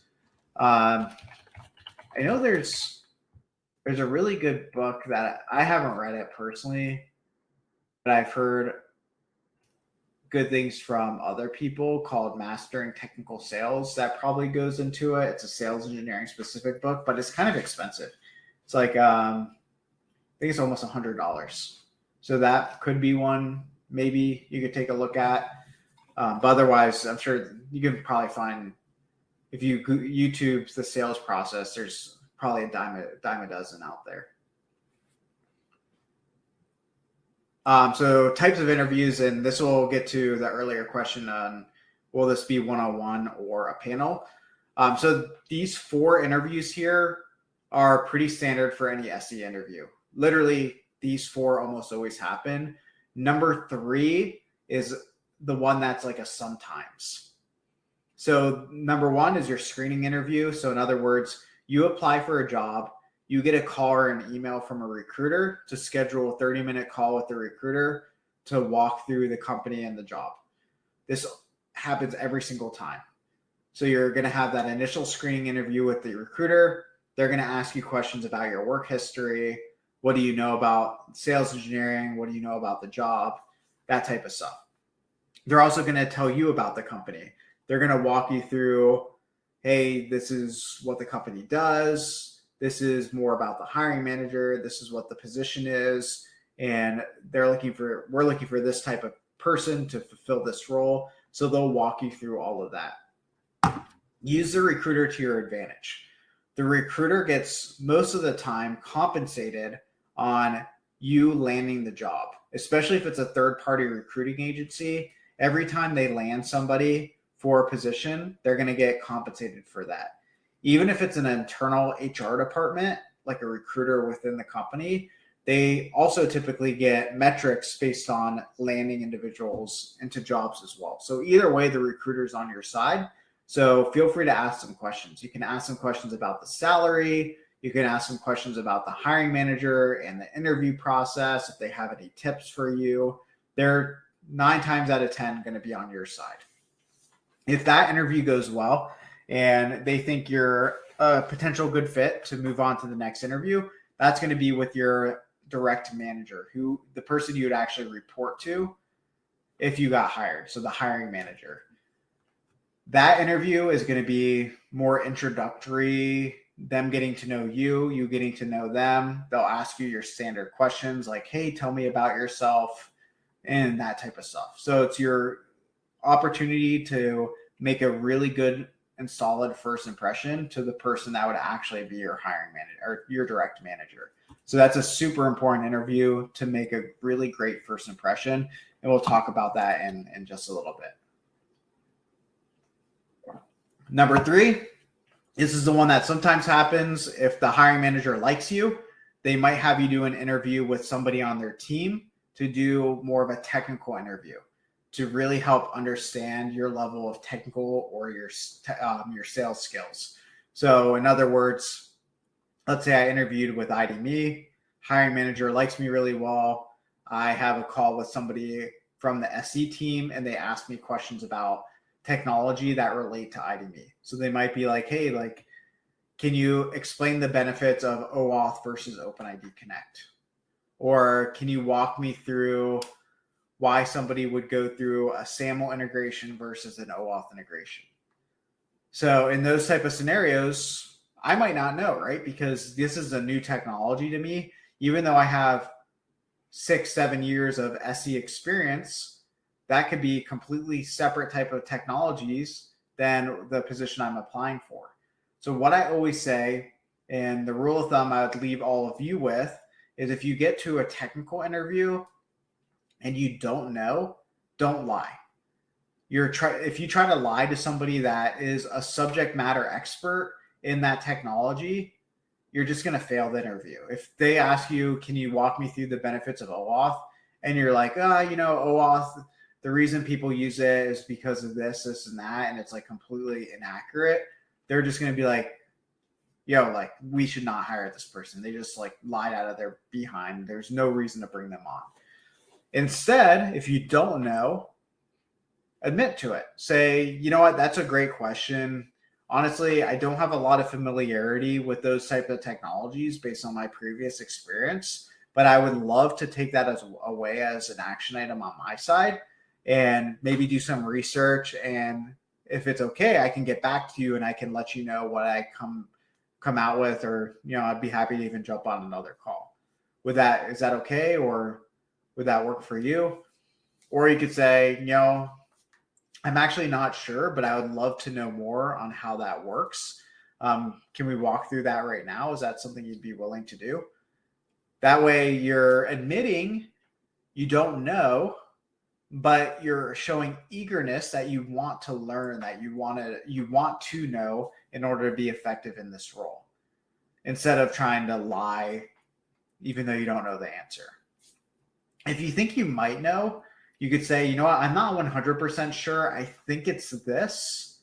Does that sound right? And then you can preface that. You think you know, but you're not 100% sure, and you can approach it that way as well. So the technical interview doesn't always happen, but I'd say maybe like 50% of the time or 60% of the time, you'll probably have a tech interview. And then number 4, that almost always happens. That's going to be your demo or presentation interview. So almost every sales engineering interview, you have to do either a 10 to 15 minute product demonstration or some sort of presentation to show that you actually know how to do the job of a sales engineer. The product demo is the most key component of being a successful SE. So it makes sense they want to see your presentation style and they want to ensure that you're comfortable presenting. So we teach you this through the Careers program. You'll do a 5-minute demo that you actually have to do a mock of in order to graduate. You'll get more details on that later on, so don't worry about that right now. But you will be prepared through Careers to give a product demo and, of course, to interview well as well. And then, of course, during your initial interview with the hiring manager, you're going to get common interview questions. So the first one you're always going to get is, hey, Joey, why don't you tell me about yourself? Most people, when they get asked this question during the interview process, they go right into their work history. They'll go, yeah, so, I went to school here, and after I graduated from school, I worked here, and then I worked here for 3 years where I did this, this, and that. Then I went here, and I now work at so-and-so where I'm doing this, this, and this. Great. He can see or she can see that right in front of them on the resume you provided. That's not interesting.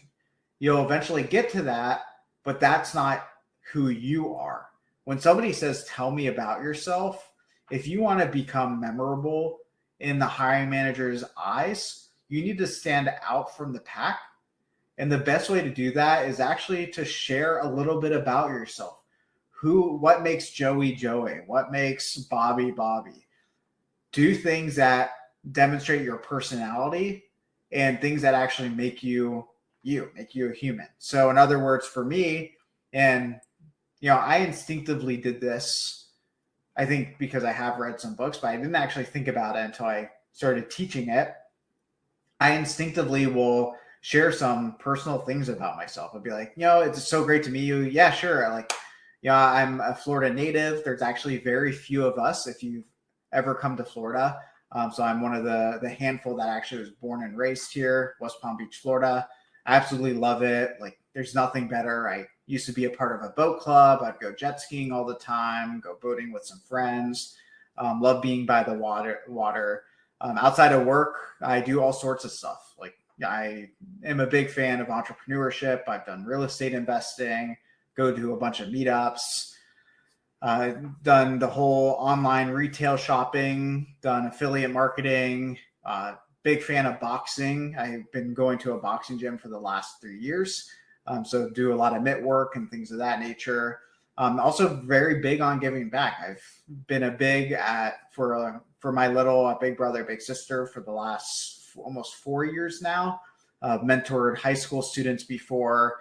So that type of stuff. It's actually things that I do that make me interesting that can actually help the hiring manager connect with you on.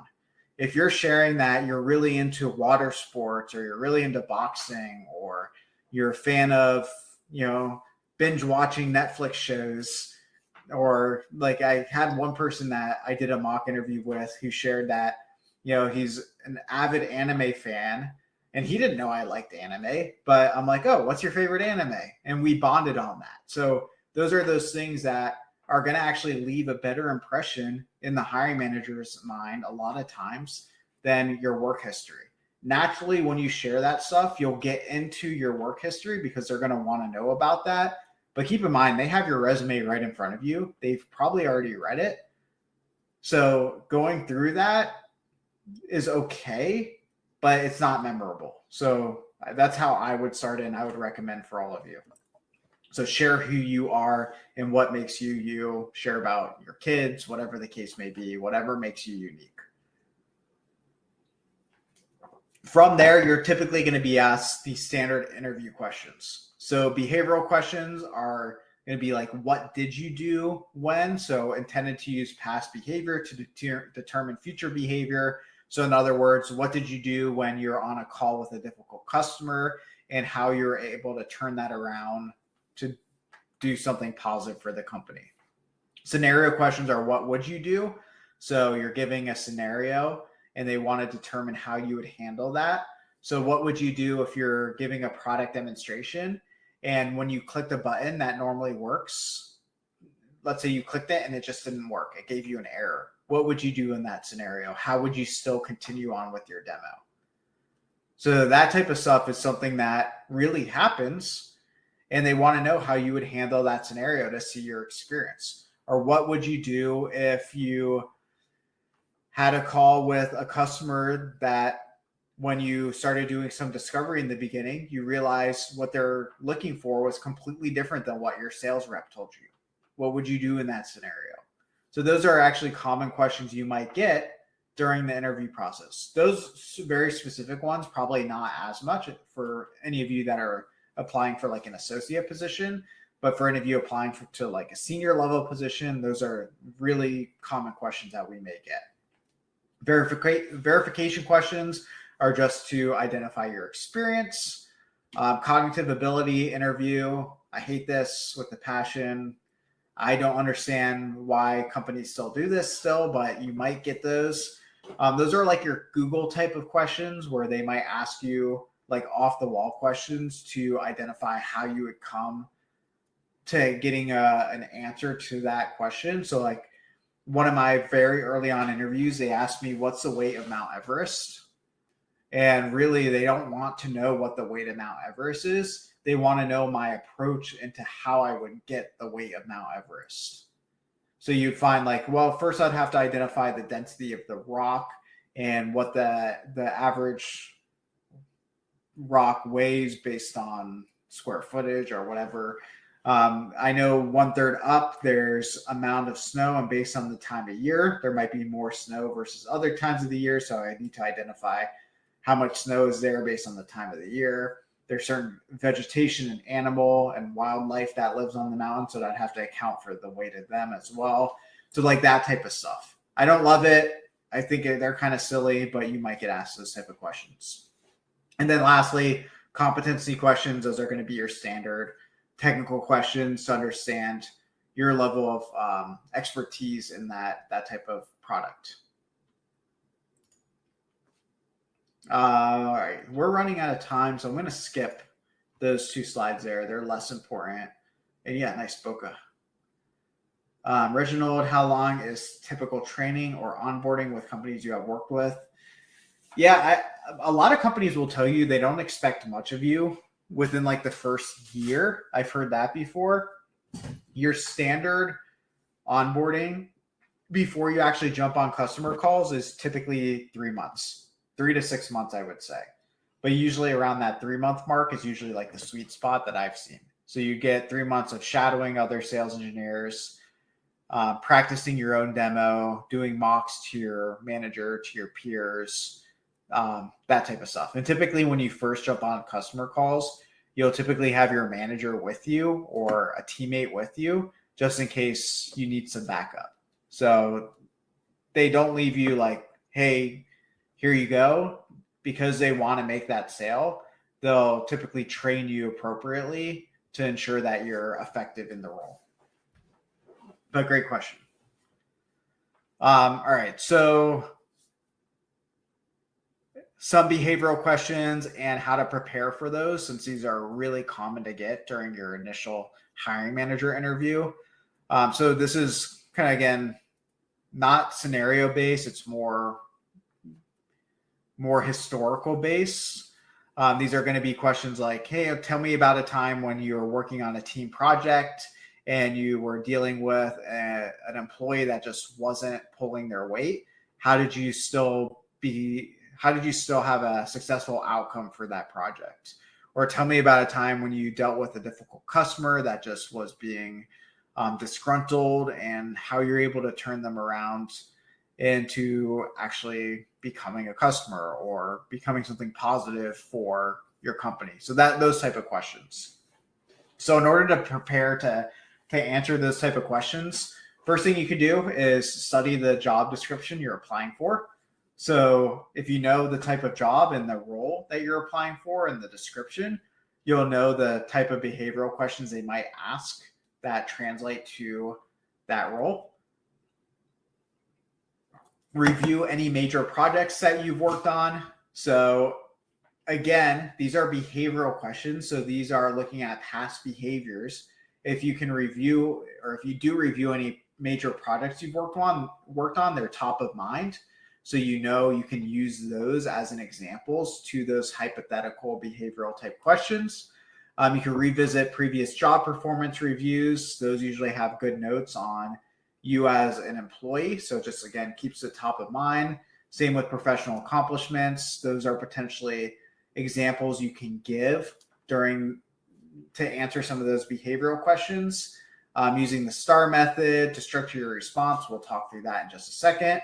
Be open and honest with your answer and practice your interview responses aloud, or you can now actually practice with a friend or a family member. And then try to keep your answers around that 2-minute mark. If you think about the attention span of your average person, if they're asking you a question and you're like going into a tangent with a 4 to 5 minute response, unless they really show like interest and they're asking you questions about it, try to keep it around that 2-minute mark just to ensure that you're being short and concise and you hit the question and you're not losing the attention of the hiring manager that's asking that question. So Neil, what are the benefits of SE products in relation to our marketing competitors, or to our markets competitors? I'm not sure I understand the question, Neil. Because there's not an SE product, and SE is the one that's demonstrating products and actually being the technical subject matter expert to try and help position products and solutions. Whereas, I'm not sure what you mean to market competitors there. So maybe you can expand on the question. All right, so let's talk through the STAR method. Careerists didn't invent this. It's been around for ages. So some of you might know it, but it is a good framework and methodology to answer questions quickly and concisely. So STAR stands for situation, task, action, and result. So in other words, what you do is when you get asked a behavioral question, you start with the situation. You give some quick background about the problem you face. You give the task, what was required to resolve the problem. The action, what actions did you take to resolve the situation? And then the result, what was the actual outcome? So I'm a fan of examples, so I'll give an example to all of you. I think when I was interviewing for careerists, I gave this STAR response. I knew about STAR beforehand, but I don't think I naturally framed it this way. But hopefully this helps for all of you. So I was asked, can you tell me about a time where you dealt with a difficult situation at work and how you're able to create a positive outcome from that difficult situation? So the situation was back 5 years ago or so, I worked at a small startup company called Crossmatch, where I was a sales engineer. But as a sales engineer, I also wore a consultant hat where I did a lot of implementations as well. So I actually sold to a large bank in Oklahoma. Yes, I know Oklahoma, super random, but this bank was actually located in every Walmart across this area in Oklahoma. So they're in I think close to 100 locations. And after I ended up selling to them with my account executive, I was a lucky one that got, voluntold to actually do the implementation in Oklahoma for this customer. So I took a flight out to Oklahoma. I was probably 3 months into the company at this point. And I tell you, during this install, if something could go wrong, it went wrong. Every single step in the way, we got some sort of error during the actual implementation. We tried to do a basic install, error. We solved for that by talking with tech support, tried to do the next step, again, another error. So it was back and forth. So what I had to do is I had to regularly work with our support team as well as the customer to reassure them that, hey, I'm so sorry that this is happening. This is a first. This is something that we haven't experienced in the past. So we're working to resolve this as quickly as possible. The problem with that was, while some of the team was receptive, we had one individual that was super anti our company because the implementation just wasn't going well. He kept on saying over and over again, we just need to cancel the contract. We need to basically kick Ryan out. It's not his fault if it's his company's fault. We need to just move forward and just axe this project. Well, one day we actually went to lunch together, and in this area in Oklahoma, I kid you not, two funny things came out of this. First, when we're driving to this location, I'll share it in just a second, I asked them, what is there fun to do in Oklahoma? And the same individual that was anti us responded, fun? Like the word just didn't exist in his dictionary. So it goes to show you, if any of you are in Oklahoma, I'm sorry, but it goes to show you in this area in Oklahoma, I don't think there's a lot of fun things to do. And the go-to spot for lunch was a bowling alley. So that's where we ate for lunch almost every single time we went out, which is another very unique experience, going to a bowling alley almost every day for lunch. Well, at lunch, I ended up bonding with this guy over fantasy books of all things. So I'm a big avid reader, or rather I used to be. Still read a little bit, but not as much as before. And I was sharing this series I just recently read called Mistborn, and he was like super into it. He loved the premise. He was asking all sorts of questions. And that week I flew home and went to Barnes & Noble that weekend just because I like to go there for coffee. And I saw the book there and I bought it. Bought it for $6, flew back the next week to finish the install. And when I showed up, I gave him the book.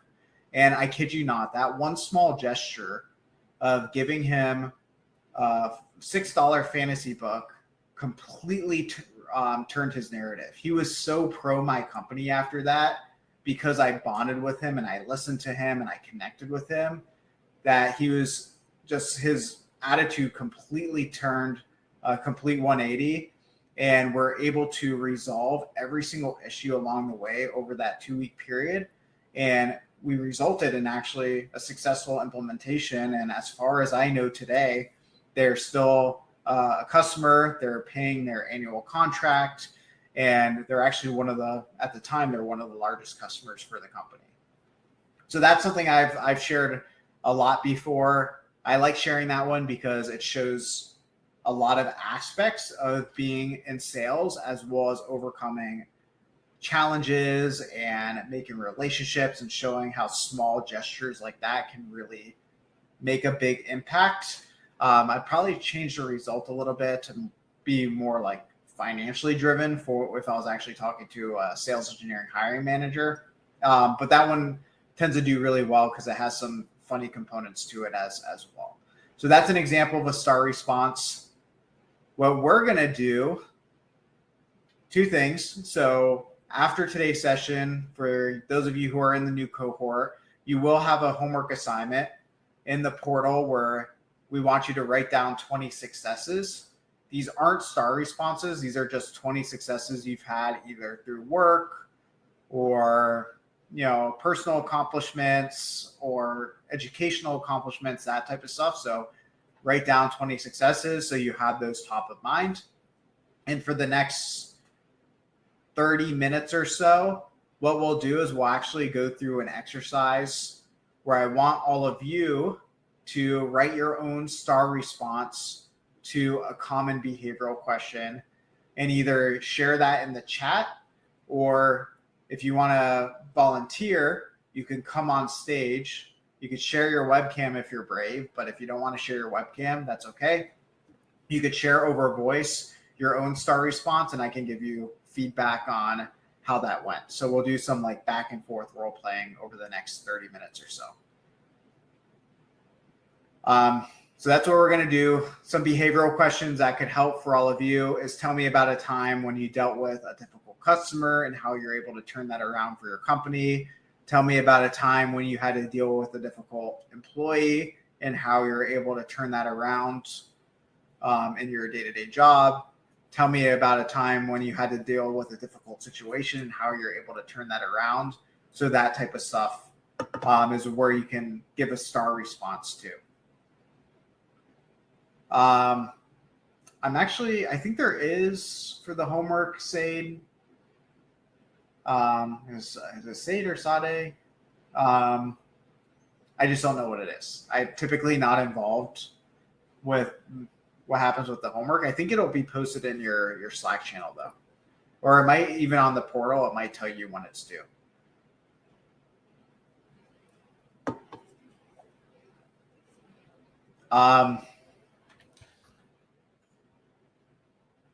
So we'll take a 10-minute break in just a second, but I want to get to the other questions. Reginald, I answered your question. Neil, what are the benefits of SE products or relation to our market. I think I answered that one already. Tarian, are there any Udemy courses that we can take? I don't know if I can answer this one because it's conflict of interest with careers. But what I would say is go to Udemy and type sales engineer and see what comes up. But yeah, there's definitely a lot of courses out there that are good on Udemy. They don't replace a boot camp, but they're a good supplementary and complementary income or complementary education to a boot camp like careers for a pretty low cost.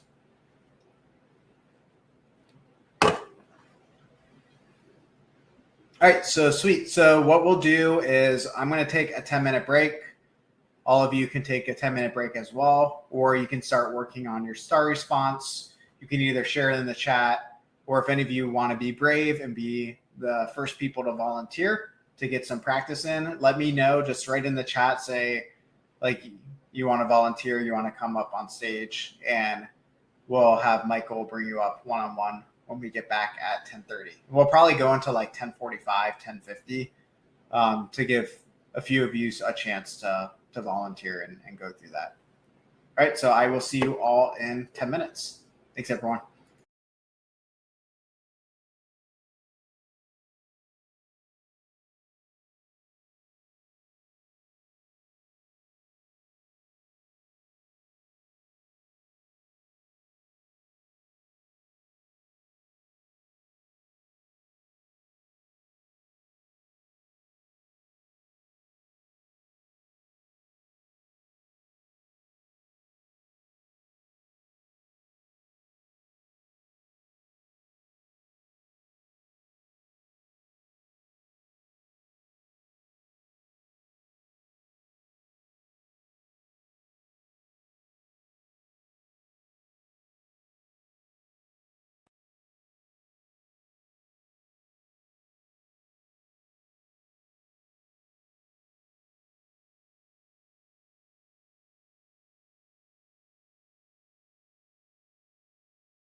All right, everyone, we're going to go ahead and get started again.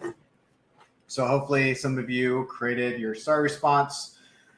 Since we are at 10:30, if any of you have to leave, that's okay. The rest of the time is more so for all of you to get some practice in and to hear your fellow colleagues' response. So as I mentioned before, the next 15, 20 minutes or so, we're going to go through some exercises for anyone that wants to volunteer to give your own star response similar to what I did. Or you can write that in the chat. So if there's no one that wants to participate, we'll end it early. But so we'll wait for someone to say they want to volunteer or somebody that wrote it and wants to put it in the chat. As well as if there's any questions that any of you have, now's the time to ask those questions as well. And then for Marvin, looks like you got a response there on how to get the assignment. You want to go into your portal, your careers portal, and yeah, it looks like it's under my training, and click on lesson 1 and scroll down to the bottom. Thanks for sharing that.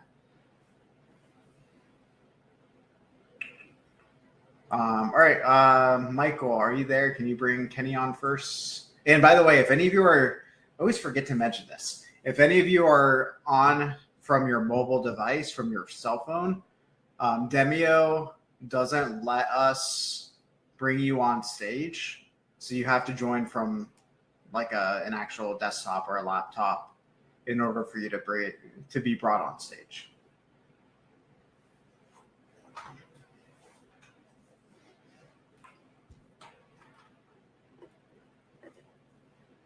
All right. So not Kenny. What's your name?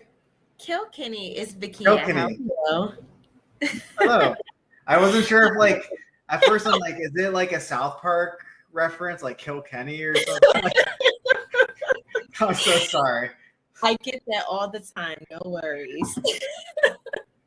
All right. So thanks for being the first to jump on your webcam. So when I'm ready, whenever you are. Absolutely. So as I stated earlier, I work in wireless. I work for T-Mobile.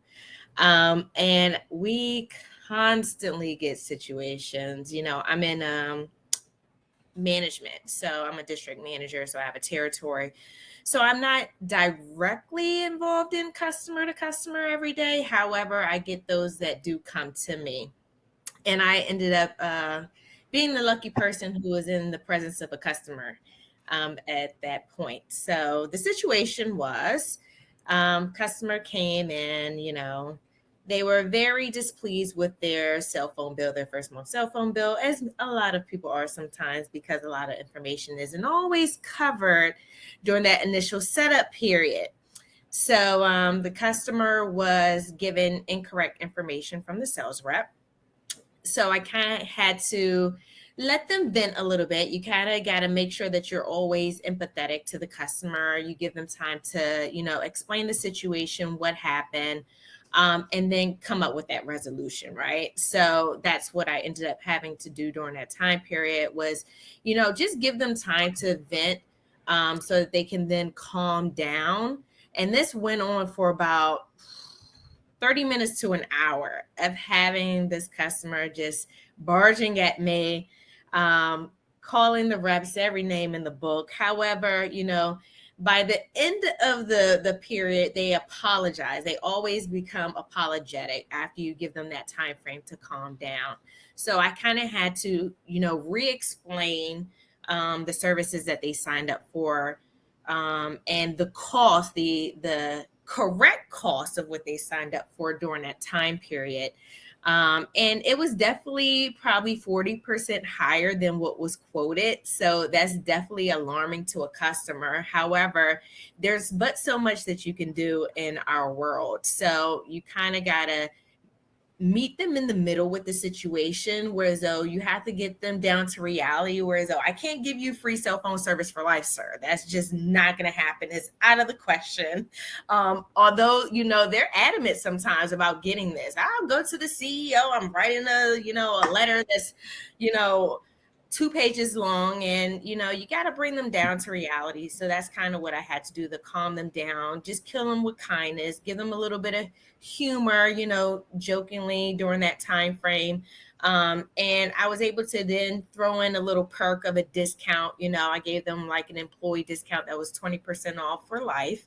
So that was good. It wasn't the 40% that they wanted, but I kind of met them in the middle. So that was the result. And, they ended up writing a survey about my customer service that ended up going to, my director of sales, and then my vice president of sales. So, that was nice, because those are the things, the perks that you get out of the job that are rewarding kind of in my job, is just giving that customer service. So that's my story.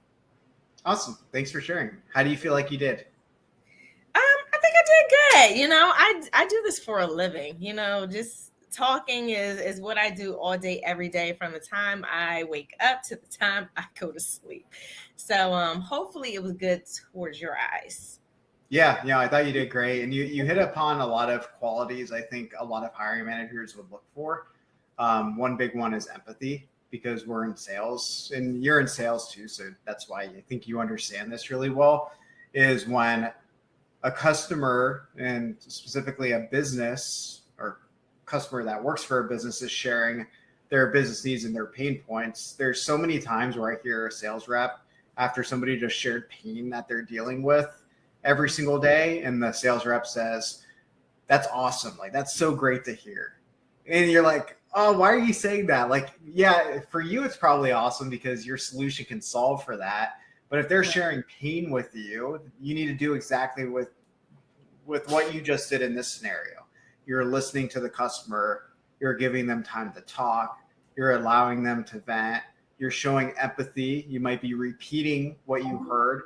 So what I'm hearing and what I'm understanding is you're displeased right now because your bill for the first month is a little bit higher than what you expected based on what the sales rep shared. So you're almost like echoing what they're saying, and you're demonstrating that you're hearing them and you're understanding it. That's like sales 101. So all that stuff was gold. So definitely continue to share that.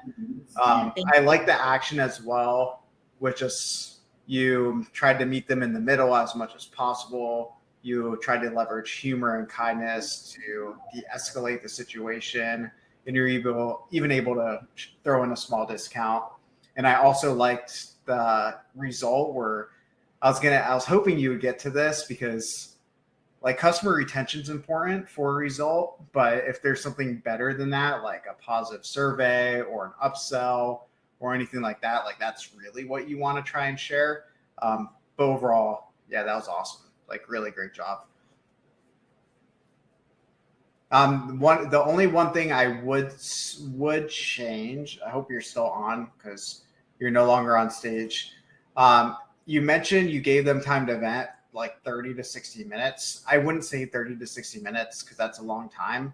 I would just axe that one particular part, just because hopefully it wasn't 60 minutes. Because if it was 60 minutes, I could see a hiring manager ask, well, how do you feel like you could have improved in this situation to de-escalate the situation faster? Because we don't want expensive sales resource to be on a call with a customer for 60 minutes listening to them vent. You want to listen to them, but you kind of want to own the pace of the conversation and speed that along. So that's probably the one comment I would make to try and like eliminate from your star response. But otherwise, everything else was gold. It was a great job.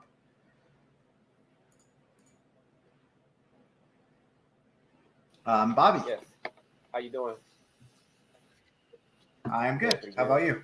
So at one point in time in my career, I worked as a AT&T manager of a call quality center.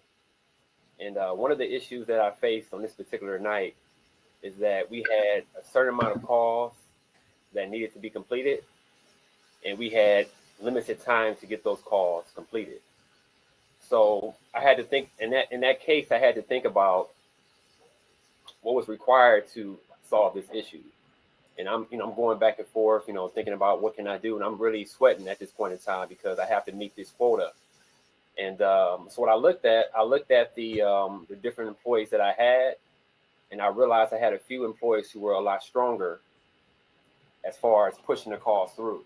So what I did, actually allocated more calls to these employees, and they actually helped me to get the calls that I needed to get through a lot quicker.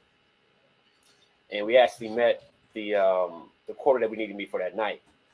But the issue in all of this is that the one thing that I learned is that in order to really be a good manager, you have to make sure all the employees are on the same level. So it's kind of one of those things where I learned something from this situation as well, if that kind of makes sense.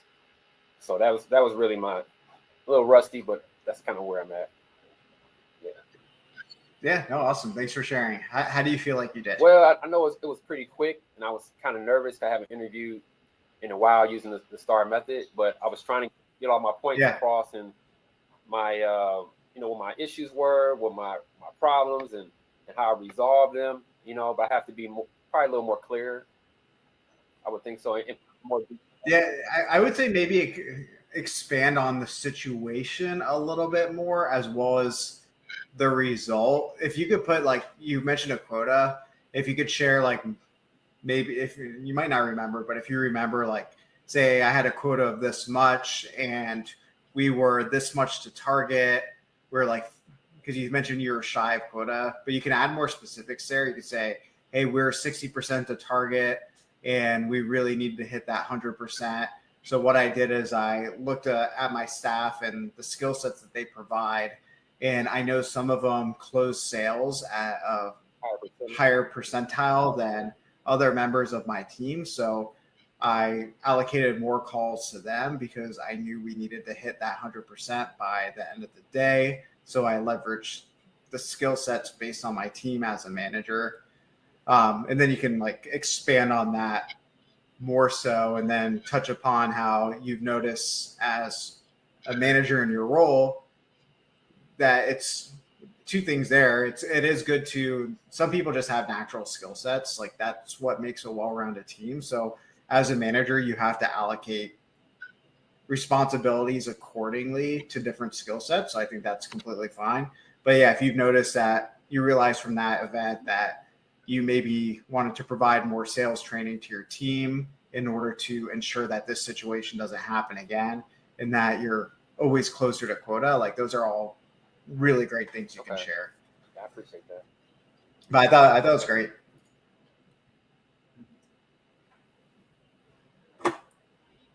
All right, Marvin, you're next.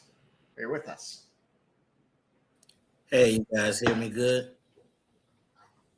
I hear you fine. Yep. All right, here's my story. So I'm a chef / manager. So one of my stories is one day we had a couple that came into the restaurant, and unknowingly at the time it was their anniversary. So they got their food, and when they got their food, they was very displeased to the point where they told the server some very disturbing things and made her cry.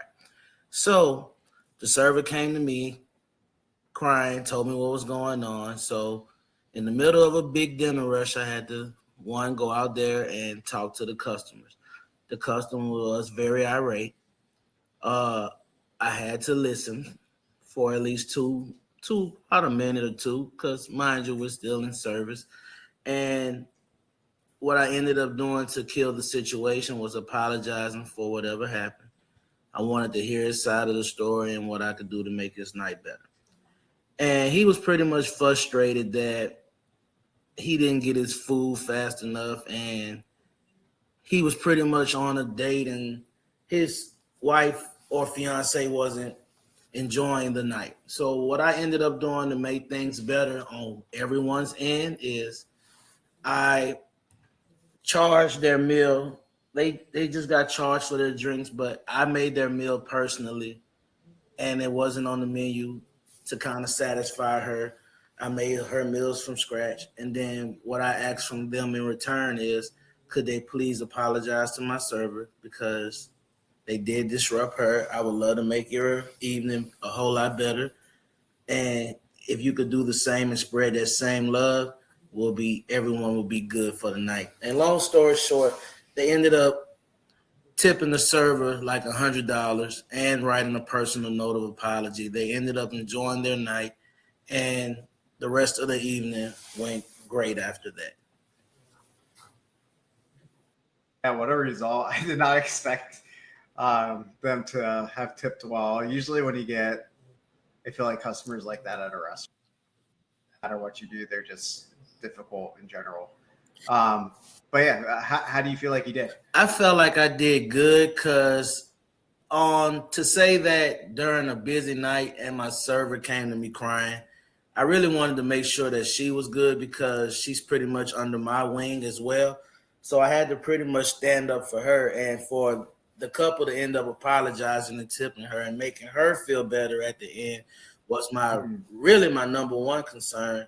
And they were good also. So everything worked out well at the end. So I feel like that day was a success. Yeah, I'd say you showed two things, right? You showed with that story that you cared about the customer, but arguably more importantly, as a manager, you cared about your team and your teammate, specifically the server, and they were top of mind throughout this whole situation where, even after you diffuse the situation, you wanted to ensure that everything was okay with your teammate. Yeah. And you specifically asked them, which shows a high level of empathy, which is something I think we didn't touch upon this, but when we talk about hiring managers bringing on employees to their organization, not only do they look at, do you have the actual skill set for the role, but they want to know, are you a good fit for their culture? Are you a good fit for their team? And if they like you, likability goes such a far way, and they see that you're a good person, there's a higher propensity that they'll want to bring you on as an employee. So if you can share that as a part of your story and you just come across as likable, which I think in this story you came across as really likable, because thank you. Most people in this scenario would be like, you're being rude to my server. It's not their fault you didn't like the food. Get out of my restaurant. I think that's what most hiring managers would probably do, or most managers would do, just like, get out, you're being rude. But in your case, you're actually able to turn it into a really good situation. So I thought that was great. Really, you laid it out really well with the star response as well. Thank you, sir.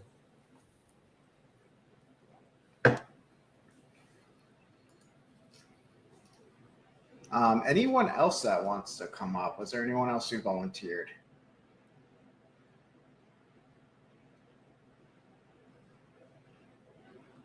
Yeah, I see a couple there. Michael, is there? Christian, are you with us? Do you hear me?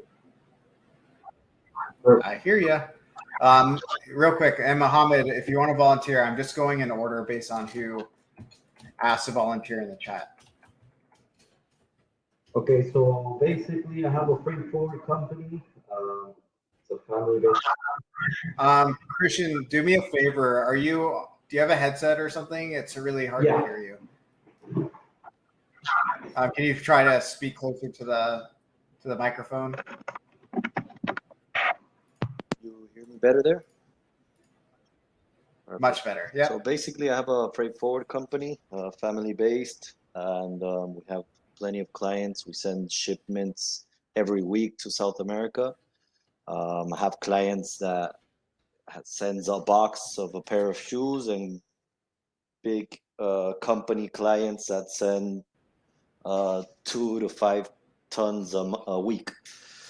With this big client, I was sending him the shipment, and there's a lot of factors there of the airline delays or the delivery sent to my warehouse on time. Well, we delivered the shipment. It was a really particular this shipment because he needed it 100% on Monday because it was Cyber Monday and they sell a lot of technology. And I left the shipment in the airline on Friday, and on Saturday I see and he's calling me that the airline didn't ship the merchandise because of space. There wasn't more space available. So I had to go to the office on Saturday. I had to call the airline. I had to see what happened, begging them to put it in the next flight. The next flight was going like on Tuesday. I had to call another airline, begging them to so they can receive that shipment. I had to create a new airway bill for the client. I was trying to keep him calm as well because he was getting really nervous. And I told him that to be patient. I'm going to take care of everything.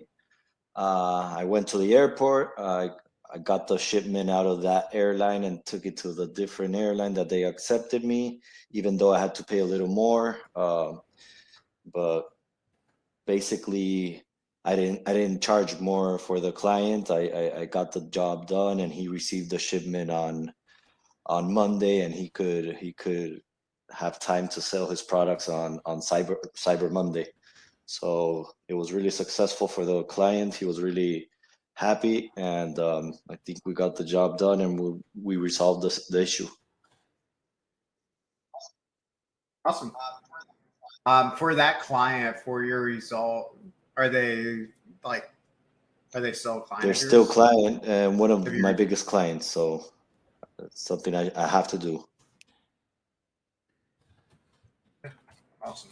Yeah, I liked it. Your star approach was more, I'd say, pragmatic and practical than the other ones, but I think this is a good reference for everyone to listen to as well. I thought it was really well laid out. Situation, you explained that you're a family-based company, freight forward to South America. In this task, you're dealing with one of your regular big clients, and you set up the situation, the tasks really well. That Cyber Monday's coming out, and they need a large shipment in time for making sales, and how there was no space on the airline, so you create a new airway bill, paid extra out of your pocket. And one thing I would put more emphasis on is you did mention this. You said you basically like contacted the client because he was really nervous to try and ease his worriness. I would put more emphasis on that. Just say like throughout this whole process, I regularly continued to check in with my client to keep them updated on what was happening to try and ease his nervousness because he is one of my largest regular customers that I work Right. with.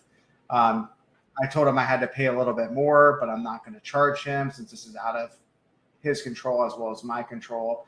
Like I would put more emphasis on that, but otherwise I thought it was really Perfect. great. I appreciate it. Yep. Thanks for Thank sharing. you. All right. We'll go with one more. Michael, can you bring the usernames Taurus Hamilton 5? It looks like they volunteered before Christian. I'm looking at the list here. As long as you can bring them up.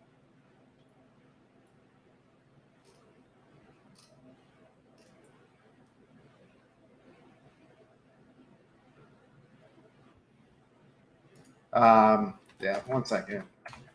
Everyone bear with me. All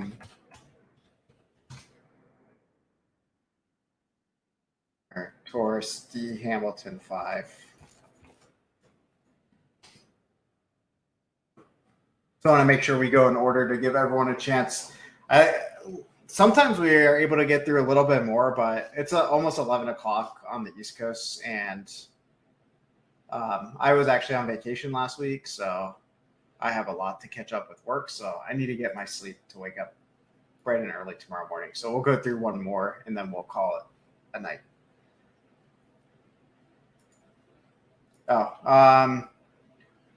Yeah, yeah. If you're on a mobile phone, we can't bring you on stage. Yeah, that's why. Sorry about that. All right, who's next on the list?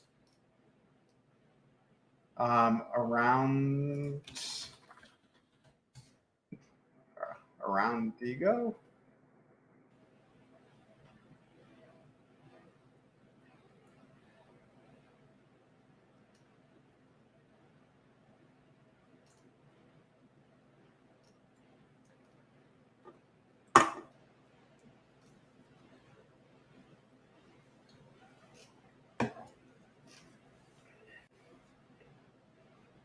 If they don't work, Michael, we could.